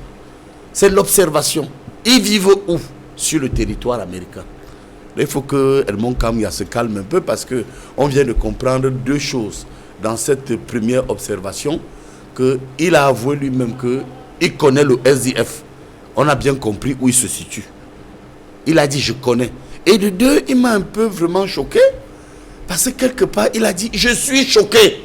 Moi je suis choqué de vous voir choqué, être choqué. Je suis un citoyen. Non, mais vous n'êtes pas un citoyen. Vous venez de montrer votre posture d'opposant radical au régime. Non, c'est important. Parce que vous savez que votre masque est tombé et de manière spontanée. Vous savez que la nature finit toujours par prendre le dessus. Vous avez fait tout un procès à Joshua aussi. Ça peine si vous n'avez pas dit le camarade Joshua a aussi trahi notre posture. Et de deuxième observation, qui est Joshua aussi? C'est un parlementaire camerounais. Pour la première fois, on peut constater, lorsqu'on vous parle généralement aux États-Unis du Congrès, moi ce que j'observe en tant que spécialiste rigoureux, je dis bien rigoureux et pertinent, lorsque les membres du Congrès mènent une enquête et prennent position sur une quelconque action humanitaire ou des droits de l'homme en Afrique, quand on va y regarder de très près, on trouve que les membres du Congrès sont soit du Parti démocrate, soit du Parti républicain.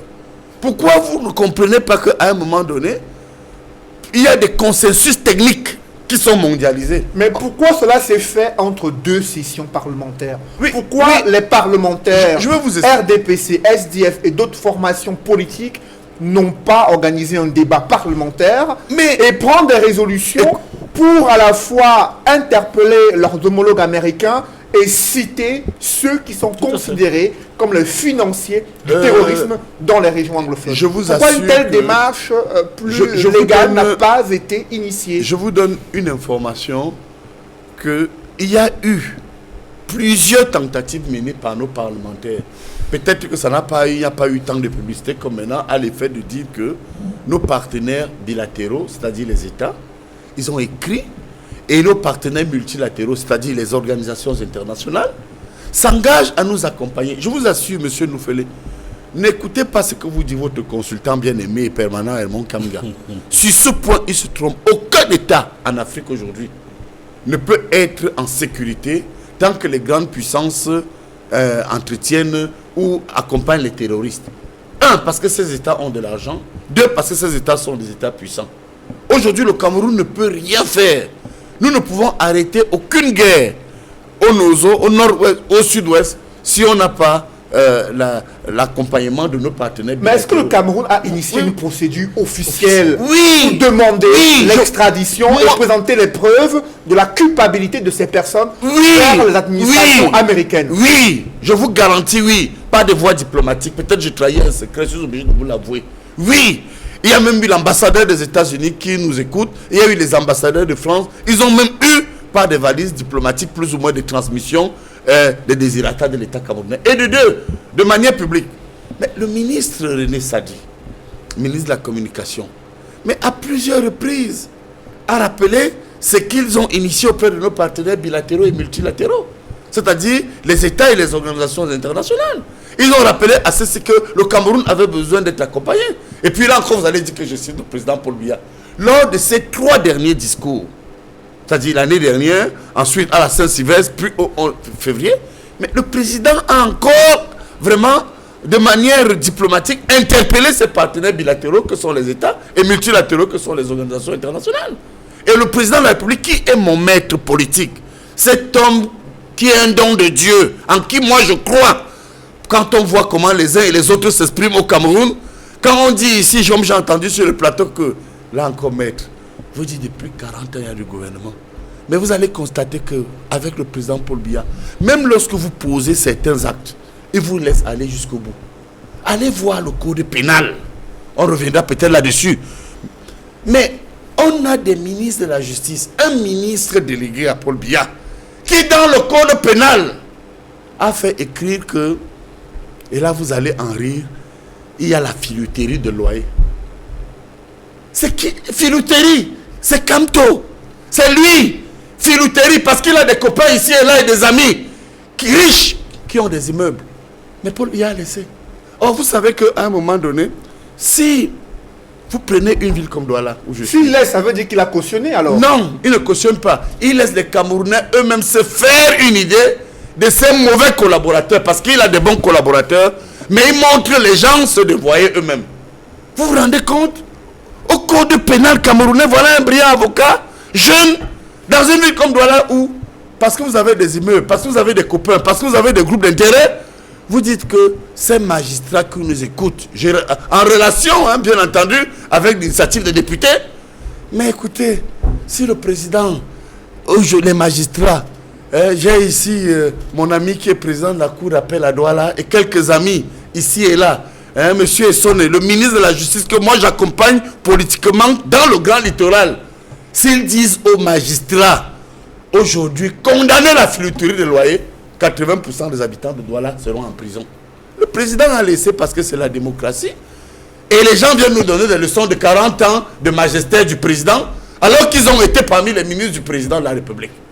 La réalité est que, mais au-delà de ces 3 observations, je voudrais donc expliquer quelque chose. Quand vous observez le Cameroun, il est très avancé démocratiquement.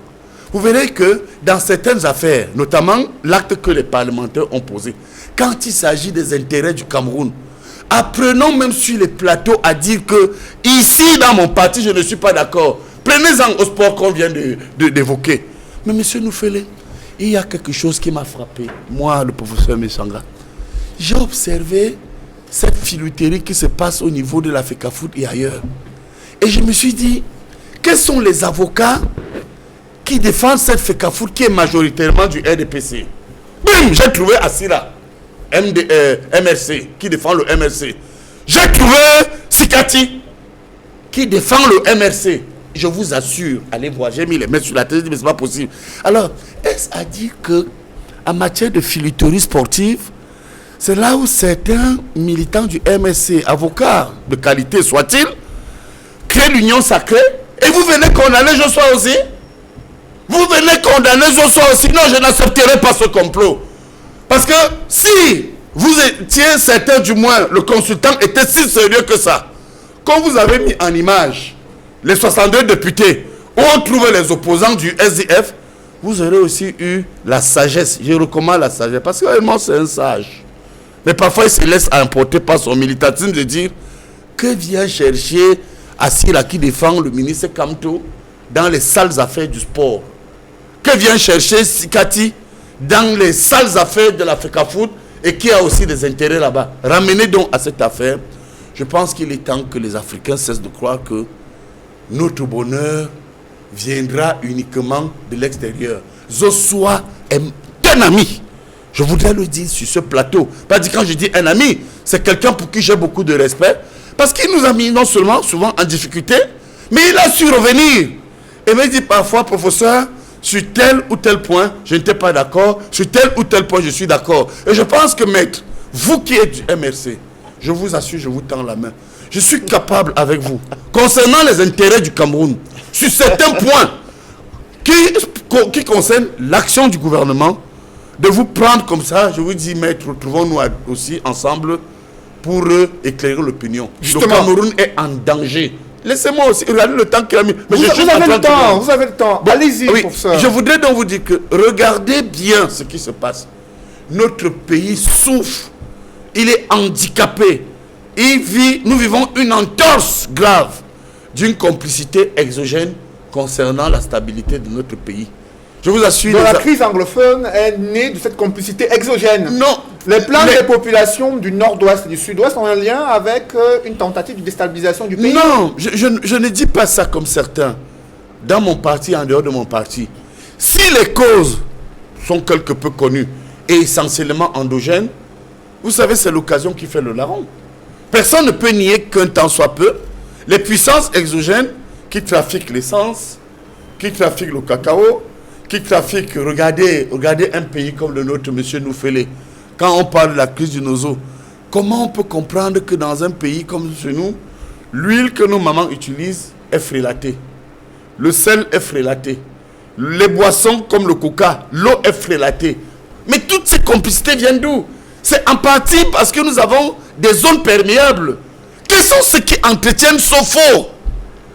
Au point où les Camerounais aujourd'hui, vous prenez un bébé, vous l'amenez à l'hôpital. J'ai eu ça d'un petit neveu. On vous dit que l'enfant de 4 ans a une cirrhose de foie. Parce que quelqu'un dans une boutique, quelque part dans un coin du Cameroun, a vendu une fausse eau, un faux whisky, un faux savon ou une fausse huile. Non, je pense que cette guerre que vous voyez là, elle pose de sérieux problèmes de sécurité, de sérieux problèmes de santé. Et moi, je suis convaincu que, et là, je termine, je suis là-dessus, je ne veux pas être long comme Edmond Kamia, pour vous faire remarquer quelque chose. Lorsque vous allez sur le terrain, là, je réaborde dans ma chute ma toge universitaire d'internationaliste. Vous allez constater que tout ce qu'on utilise sur le terrain comme arme, je vous assure, monsieur Cédric Noufele, ces armes ont la marque des 5 pays membres permanents du Conseil de sécurité. C'est-à-dire, la marque est française, elle est américaine, elle est chinoise, elle est anglaise ou encore elle est russe. Ça veut dire que à l'extérieur, on a besoin avec ce que vient de faire Joshua aussi. Et nos vaillants députés de leur tendre la main en leur disant, écoutez, ce qu'on attend de vous, c'est de les rapatrier. Mais il faut parce préciser, que c'est à partir de là-bas qu'on peut sur la vente des armes, qu'il n'y a aucune traçabilité qui montre que ces armes ont été achetées dans les couloirs conventionnels. Non, alors dans ce cas, alors, non, permettez-moi aussi. Qu'on évolue. Non, attendez une seconde. Vous avez donné des indications. Vous avez donné des indications sur ça. Parce que vous avez cité les pays d'origine où sont fabriquées ces armes. Mais il ne faut pas donner le sentiment que ces pays cautionnent la vente des armes pour financer des groupes terroristes parce qu'aucune preuve je me défends concernant en une le seconde. Cameroun. Vous avez raison. J'admire votre pertinence, monsieur Noufele. Mais je voudrais vous dire sur ce point, les 62 députés, contrairement à Zosa aussi, sont allés sur le terrain. Je vous assure, il y a plusieurs réseaux de députés. Quelle que soit la couleur, ils sont en réseau. Tous ces réseaux sont multicolores. Et je crois que, contrairement à Edmond Kamia qui est éclairé parce qu'il est militant de l'opposition et il voit qu'un opposant maintenant a rejoint les députés du parti pour écrire, si vous allez sur le terrain, vous allez bien constater que la marque de ces armes utilisées là-bas appartient pour la plupart aux 5 pays membres du Conseil de sécurité. Alors après vous, il faudrait également apporter une précision. Les avocats dont vous avez cité exercent une profession libérale. Et ils peuvent défendre ou assister. Non, vous êtes neutre. il faut que nous évitons Non, d'indexer des personnes ne défendez pas qui ça. ne sont pas sur le plateau. On peut le dire des députés. Le député est le député de la nation. Oui. Pourquoi vous n'avez pas dit ça à Edmond que le député Parce est le député de la que nation? Joshua aussi a fait un communiqué et nous avons Pourquoi vous échangé. n'avez pas dit à Nous Edmond avons Kabila, échangé avant cette émission. professeur libéral, pour manger avec Joshua les bandits aussi du a fait RDPC. un Le communiqué. RDPC a des bandits. Hein. Professeur Sanga Nyamding, restons sur le débat. Pour manger avec les bandits du Professeur RDPC, Sanga Nyamding, les avocats du MLC sont là. Restons sur Mais le pour débat. défendre- mais c'est le Joshua débat. aussi a fait un C'est le débat. communiqué dans C'est le- lequel Je il prends les précise téléspectateurs. toujours qu'il appartient au SDF. Bien entendu. Et que pour lui, ce document Bien est sûr, diplomatiquement bien sûr. correct et courtois. J'aimerais avoir la réaction de maître qui est avec nous, Roland Dieuhou. Alors, lorsque le député Joshua aussi, pour défendre les raisons pour lesquelles il est signataire de cette pétition, fait savoir que les parlementaires camerounais souhaitent adresser un message à leurs homologues américains, qu'ils ont sur leur sol des artificiers et des financiers du terrorisme dans les régions anglophones et que les États-Unis doivent s'engager à respecter les conventions internationales contre la criminalité transnationale et à faire en sorte que leur pays ne soit pas un refuge pour les auteurs des crimes et les financiers d'actes extrêmes dans les régions du nord-ouest et du sud-ouest. Est-ce que cette démarche, vous la comprenez à travers les explications que donne Joshua aussi? Je dois avouer que c'est très difficile à comprendre tel que c'est expliqué. Je crois qu'on aurait pu d'ailleurs se passer de cette tentative d'explication qui, de mon point de vue, ressemble à du hors-sujet. Exactement comme d'ailleurs le professeur Msanga Nyamding l'a fait tout à l'heure en faisant C'est ce que vous pensez? du hors-sujet sur Les téléspectateurs vont juger. sur la filouterie des loyers. Parce que j'aime De souvent... vous cautionner ça. Professeur Msanga Nyamding, il a la parole. Mais je ne le coupe pas. Ça me fait rire. j'aime Les téléspectateurs doivent rire aussi. Respectons le temps qu'il puisse s'exprimer. Oui, je vous en prie. Merci Je vous en bien. prie. Vous avez la parole, J'aime Roland. souvent observer cette exégèse que nous livrent souvent les biaïstes qui peuvent considérer comme responsables de 40 ans de gouvernance hasardeuse le président élu, le professeur Maurice Kamto, sur des questions comme celle de la filouterie de loyer, en indiquant que ce serait lui le responsable de cela. Et dans le même temps, on ne dit pas qui est le responsable du retrait de ce même code pénal, monsieur le professeur Msanga Nyamding, de la proposition de pénaliser l'enrichissement illicite. Bon, je veux savoir... Mon Kamga se réveille, il vous accompagne, c'est ça qui me fait La rire. politesse, Incroyable. vous avez tout à l'heure prétendu Tu que es un vrai opposant, j'étais votre jeune collègue. C'était trop d'honneur, professeur. Je ne suis pas votre jeune collègue, je ne suis pas professeur comme vous. Non, je suis Mais avocat. mais les Peut-être vous ne le savez pas. s'il vous plaît. Non, ceux qui nous S'il écoutent, vous allez plaît. voir au barreau. Je suis avocat S'il au vous- barreau de Paris. Écoutez. Non, permettez-moi. c'est vous qui Je écoutez. suis avocat en France, vous qui écoutez. mais je ne les aime pas ici comme avocat. Hein. Monsieur Je Nofele, dirais même vous en confrère. prie. est-ce que je peux Et si finalement... ma mémoire est bonne, je crois que vous enseignez. Ça, dites-le aux téléspectateurs. Professeur Msanga Nyamding, Vous permettez enseignez. qu'il aille jusqu'au bout pour qu'on comprenne vous avez raison. le sens de Parce ses qu'il propos. il se dénie pour rien. Je vous Moi, en je sais prie. qu'il enseigne. Permettez souvent, qu'il on aille m'a jusqu'au dit. bout. Roland À Dieuhou, vous Bonabéry, avez la j'ai parole. des amis qui m'ont dit que vous enseignez quelque part. Vous savez, c'est toujours comme ça avec les gens du RDPC. On laisse les débats importants, on laisse les questions de fond. Parfois, on s'attaque Non, mais c'est vous. à la personne des uns et des autres, ou alors on fait du hors-sujet. J'étais donc en train de dire que du haut de Vous n'êtes pas mon votre, collègue, c'est ce que vous dites. du haut de votre Il professorat m'a fui, et de ça. votre avocature parisienne, je crois savoir qu'on respecte le temps de parole des uns Je et suis des autres. d'accord, Au je suis bénéfice d'accord. donc de toutes ces Oui, qualités oui, dont oui. vous vous prévalez. Non, vous avez raison. sur ce Prière, point. Vous devez professeur, parler. de me laisser aller jusqu'au bout. Je de vous ce donne que raison j'avais à sur ce dire. point, oui. Et je parlais de quelque chose qui ne vous plaît pas. C'est pour ça que vous m'interrompez. Non, collègue, vous avez nié que vous êtes collègue. Je parlais de quelque vous enseignez. Je parlais de quelque chose qui ne vous plaît pas. C'est pour ça que vous m'interrompez. Je parlais de l'infraction d'enrichissement illicite que vous avez subrepticement retiré de l'avant-projet de code pénal et que vous ne voulez pas reconnaître aussi au démiurge Maurice Kamto, parce qu'il semble qu'il est un démiurge pour vous. C'est lui qui a gâté le pays. Mais tout ce qu'il peut avoir fait de bien, subitement, il y a de l'amnésie. Bref, je voulais corriger ce premier point de hors-sujet dont vous avez été l'auteur. Pour venir au hors-sujet de monsieur aussi, qui prétend que la communication ou alors la pétition qui a été faite rappelle aux États-Unis d'Amérique leur obligation d'avoir à respecter les conventions internationales, notamment celles qui répriment la criminalité transfrontalière. Première chose, c'est une pétition qui fait suite à une mesure américaine qui suspend le rapatriement au Cameroun de personnes qui se trouvaient là-bas en situation irrégulière. Personne ne peut me rapporter la preuve de ce que ces personnes-là précisément sont des Ambazoniens et donc sont concernés par la criminalité transfrontalière. D'un. De deux, moi aussi je suis de ceux qui pensent qu'il faut traquer les criminels transfrontaliers, mais ceux que le professeur Mesanga Nyamding a cités sont des Américains, il me semble. Et donc, c'est du hors-sujet pour la simple et bonne raison qu'on ne parle pas des mêmes personnes.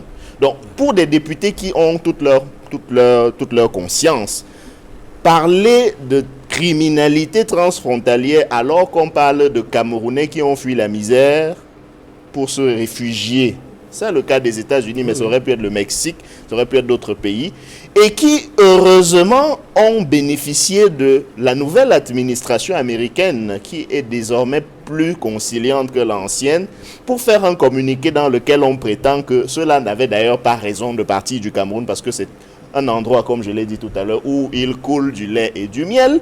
Je trouve que c'est malhonnête. Le communiqué, je crois qu'il y a des moments où il vaut mieux se taire plutôt que d'envenimer. Respectez où je sois quand même. Vous êtes très violent dans le langage. Chers confrères, ne lui dites pas se taire. Professeur, moi, je t'en prie. Laissez-moi moi, j'ai du respect assumer. Pour vous. Je ne peux pas supporter que vous demandez à un aîné comme je sois de se taire. Respectons le plateau. Rendons parfois les plateaux beaux. J'ai le droit. Je vous prie, hein, vraiment, d'accepter cette doléance. Si vous attendiez votre temps de parole pour me prier, non, il y a des choses qui choquent. Ça aurait été plus conforme à vos rangs et qualités, cher professeur, avocat parisien.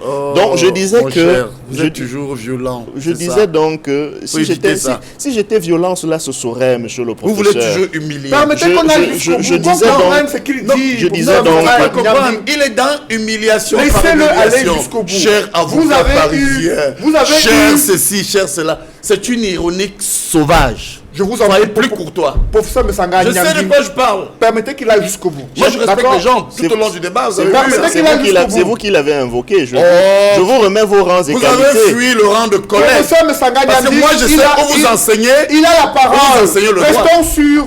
Quand vous êtes des menteurs, vous ne savez pas que je sais que vous enseignez quelque part. Restons sur la question relative à la pétition. Vous avez menti. Vous avez la parole, Roland. Monsieur Noufélé, et vous enseignez bien. Je vous prie de dire. Laissez qu'il aille jusqu'au bout. Je vous prie de dire à. Parce qu'il a voulu me contrarier en disant collègue. Vous Restons avez sur le même débat. enseigné un de mes neveux dans dans un établissement en droit et il vous a apprécié. Professeur Mesanga Nyamdi, Alors ne mentez pas, vous êtes mon collègue. Je vous en prie, permettez-lui qu'il puisse s'exprimer. Oui, je vous en prie. Roland Dieu, vous avez la parole. Allez-y. Avant de terminer mon propos, j'aimerais simplement dire que les questions relatives aux fonctions, aux qualités que j'aurais pu avoir, me semblent tellement inutiles dans un débat d'idées que ce n'est pas nécessaire, surtout pour mon co-panéliste, de les rappeler. Mais il fallait pas nier que vous êtes mon collègue. C'est donc pour ça. Fallait pas nier. C'est donc pour ça que j'indique encore une fois que quand je rappelle que monsieur le professeur Mesanga Nyamding est par ailleurs avocat au barreau de Paris. Non, je et que pour cette raison, il est bien formé pour savoir que quand un adversaire ou même un contradicteur a la parole, il doit au minimum attendre que ce dernier ait terminé de parler. Je le rappelle, ce n'est pas par ironie. C'est parce que vous êtes supposé, monsieur le professeur, enseigner cela. Et si c'est moi qui dois vous le dire, du haut de mon statut de cadet, je le regrette, mais je serai obligé de le faire. Je termine simplement, monsieur Noufélé, en disant que pour moi, encore une fois, il s'agit de déplacer les vrais débats sur des sujets périphériques et de ne même pas être capable de l'assumer. Et donc, je maintiens qu'au lieu d'avoir fait cette sortie supposée de clarification, il valait mieux garder un silence de sagesse.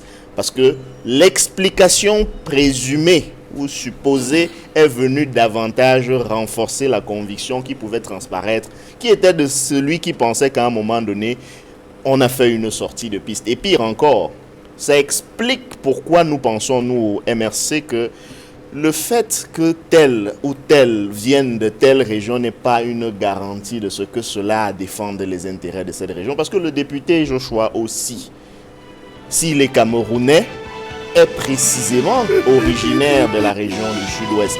Et donc aurait été plus à même de comprendre les problèmes que posent les populations ressortissantes de ces régions-là. De la même manière que M. Diongouté, à qui l'on attribue des bonnes volontés de résolution de la crise, mais qui quand même se plaît dans sa fonction de Premier ministre d'un gouvernement qui fait la guerre, et donc dans les avantages liés à la fonction. C'est pour dire que si on veut vraiment être sérieux, si on respecte les Camerounais, il faut adresser les questions exactement comme elles se posent. Et les questions qui se posent sont de nature sécuritaire. Il faut régler la crise sécuritaire. Elles sont de nature humanitaire. Il faut régler le problème humanitaire. Il y a un problème à notre justice. Il faut restaurer l'état de droit. Et tout cela doit se faire pour le Cameroun avec l'appui de toutes les bonnes volontés d'où qu'elles viennent. C'est cela d'ailleurs l'intérêt que nous pouvons tirer dans ce nouveau paradigme des relations internationales qui est fait de complexité et d'interdépendance. Le professeur Musanga ne me démentira pas. Messieurs, c'est la fin de cette émission. Merci à vous, Edmond Kambia et professeur Pascal Charlemagne Musanga Nyamding. Merci également à vous, Roland Diou, d'avoir participé à ce débat. Mesdames, messieurs, c'est la fin de cette émission. Merci de l'avoir suivi et merci de rester sur Equinox Télévision.